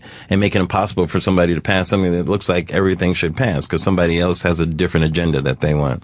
So yeah, it absolutely seems a thing of process and red tape because it's the kind of thing that if you spoke to any person one-on-one individually, nobody would say, no, I don't think that's top priority for me. That's why Donald Trump's going to save America. It's really funny with the Republicans go that they're over 50% now of between him and who's the other guy that's right behind him? Ben Carson. Ben Carson. They're over 50%. Neither one of them has any political background, and in a way, it's almost the first time I'm like, I think the Republicans are on to something. I think. Okay, America. Good luck. That's what you want. Good luck. I think it's what we need just to run this thing into the wall. I think it's what we deserve. Definitely. He's the candidate we deserve. Yeah, he's the candidate we deserve. Yeah, definitely. And also, I agree with that. It does feel like you're watching a YouTube video where you do want to see someone fall at the end. The end of it. Here's how it all collapses down. I've been watching this long enough. I've never seen a national political schadenfreude in this way, where we keep elevating this guy on this pedestal, and America just does this at the time that it's happening, and we just can't get enough of that. It's unbelievable to me. But it is. It's almost like we're playing this joke on ourselves. It almost reminds you of like when you try to get even with your school and react, just make someone ridiculous, the prom queen. I thought Minnesota was crazy for electing a wrestler governor. Yeah, right. And I was laughing about it, and then I'm in California. Then we elect Terminator governor. I'm like, oh, I guess I can't make fun of it. Yeah. So people thought Reagan would never be president. In Bedtime for Bonzo, he was like this B-list actor. And people thought he lucked into the governorship. But nope.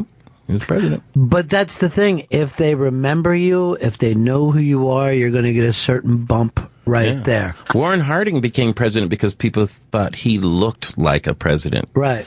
That'd be the guy. That's why he became president. Yeah. It was a big political fight at the time. The factions were fighting. He actually became a senator because he looked like he should be a senator. I mean, that's basically how he became president, off of looks. Do you realize, though, the amount of material you'll have if Trump gets elected? Oh, it's fantastic. No, for me, it's fantastic. For America, it's awful. But But for me, it's great. Are you kidding me? Yeah, keep going, Trump. Yeah, baby. Right behind you. Did we get that Toronto mayor involved as well? Yeah, I get to stay. Oh, God. Could you imagine? Oh, he's amazing. He should be vice president. Yeah. It's so great to meet you, dude. Oh, it's nice meeting you, too. Congratulations Thank you with very everything. Nightly show airs Monday through Thursday, 11:30 on Comedy Central. Twitter, it's at Larry Wilmore. Larry, great to see you. We'll see you next time coming through. Appreciate it. Thanks, guys.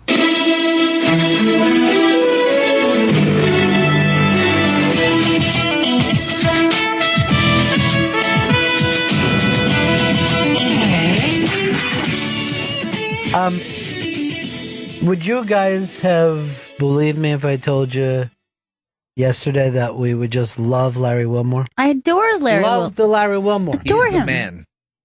He's awesome. Just so great to have him here. I actually think that he was cooler and more together on this show than his own. I think I would like to make a couple calls over the Comedy Central and just tweak a couple things. Number one, let's get him out of that suit. Number two, let him lounge a little bit. Yeah. Number three, let's take some of the pressure off because he's really funny and really charismatic. Yeah, he's very comfortable. Yeah, and real comfortable. A great conversationalist, I would say. Smart guy. You can always tell. You know what I mean? Like, I always put people this way. Smart guys, Chris Stanley's. Smart guys, Chris Stanley's. There's two kinds of people in this world. Yeah. I don't want to be the second part. You don't want to be Chris Stanley. That's you, though. Wait, yeah, I guess I have to be Chris Stanley then. Do you? Hell yeah. I mean, it's not so much that you have to be Chris Stanley, but since you are, no one else has to be Chris Stanley. So that's nice. We need one. Well, I wear it proudly. Damn, I need to be charged here. I get you. I need to be charged at all times. I'm going to take care of this. I'm going to take care of you. But anyway, he was really, really fun. Some of the listeners wrote, I didn't fall in love with him the way you did. I think if you paid attention, you would. You would. You would. And Joey, did you fall in love with him? Madly in love with... Were you madly in love with Larry Wilmore by the time you left today? Yeah, I really, really enjoyed him. Okay, that sounded wooden. He makes me uncomfortable. He makes us all uncomfortable. Okay, to be good. honest. I'm glad. It's weirded out. You know what I feel like sometimes with Joey? I feel like I got to make a wish kid, and then I go like this. Could I get another make a wish kid? Because I don't like this one on a personality basis. Different kid, different wish altogether. Please. Yeah. I've had make a wish kids. Yeah. Kids that really wanted to come in and hang out, do the show. Oh, nice. Yeah. And it's weird because then you got to think of stuff. Like, you like wrestling, buddy? Let me see if we get some wrestling stuff around here. You like water? Let me take you down and show you where the water stuff is. Really running out of stuff with these kids. You like gold records? Take you in a room where there's some gold records of bands you never heard of. You'd like to do that, wouldn't you? I'm not a kid type person that could help you with a lot of stuff. Not like Stanley is. Yeah. I'm not Hellboy. Who's the guy who plays Hellboy? Ron Perlman? Let me tell you something. I never was like the biggest Ron Perlman fan, but some Make-A-Wish kid asked for him, and he showed up as Hellboy, and then that Make-A-Wish kid dressed like Hellboy, and they were just walking. Find the pictures, Chris, instead of looking at me. And I'm like this. I will always love Ron Perlman from this point on. Yeah. Just to put the Hellboy stuff on and hang out with a little Make-A-Wish Hellboy. I mean, there's nothing sweeter than that. Come on. That is so damn sweet. Yeah. There's got to be more pictures, Chris. You're just showing one picture. This is, look at him here. Go back to the actual picture. Like, look at him standing back to back with each other. That is so sweet. That dude's awesome. He's the best. He's the best kind of scary murderer type dude you'd ever want to meet. That is so sweet. How can you not like that dude after that? Here's the thing. How can you not like this kid out of all the movie stars? He wants to hang out with Hellboy. I know. Not Iron Man or anything. Hellboy, I guess. Yeah. He's my favorite. Well, hi, Hellboy. Well, we got ready to wrap up this. We did a lot of the 9/11 stuff earlier today, but I wanted to say again to all the folks. Well, we were just talking about this with Larry Wilmore. The people who were around then, I personally never forget.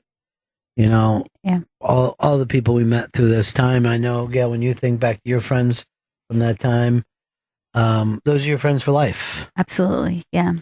Stanley, I know that you've told me some of the stuff that you stole during that time period is stuff that you will always cherish forever. God, yes. I never even sold it, I'm going to keep this item. That's so sweet. You're not going on the black market. You're staying right here with me. I mean, it's weird when I see you wearing a diamond bracelet on it at night, but the fact that it means something to you. It's sentimental. Means everything to me. But, I think of the folks that used to come in. We used to open up the studios every Friday night. And I'm just always going to love those people. And you don't have to see each other every day. You don't have to hear from each other. You don't have to write to each other.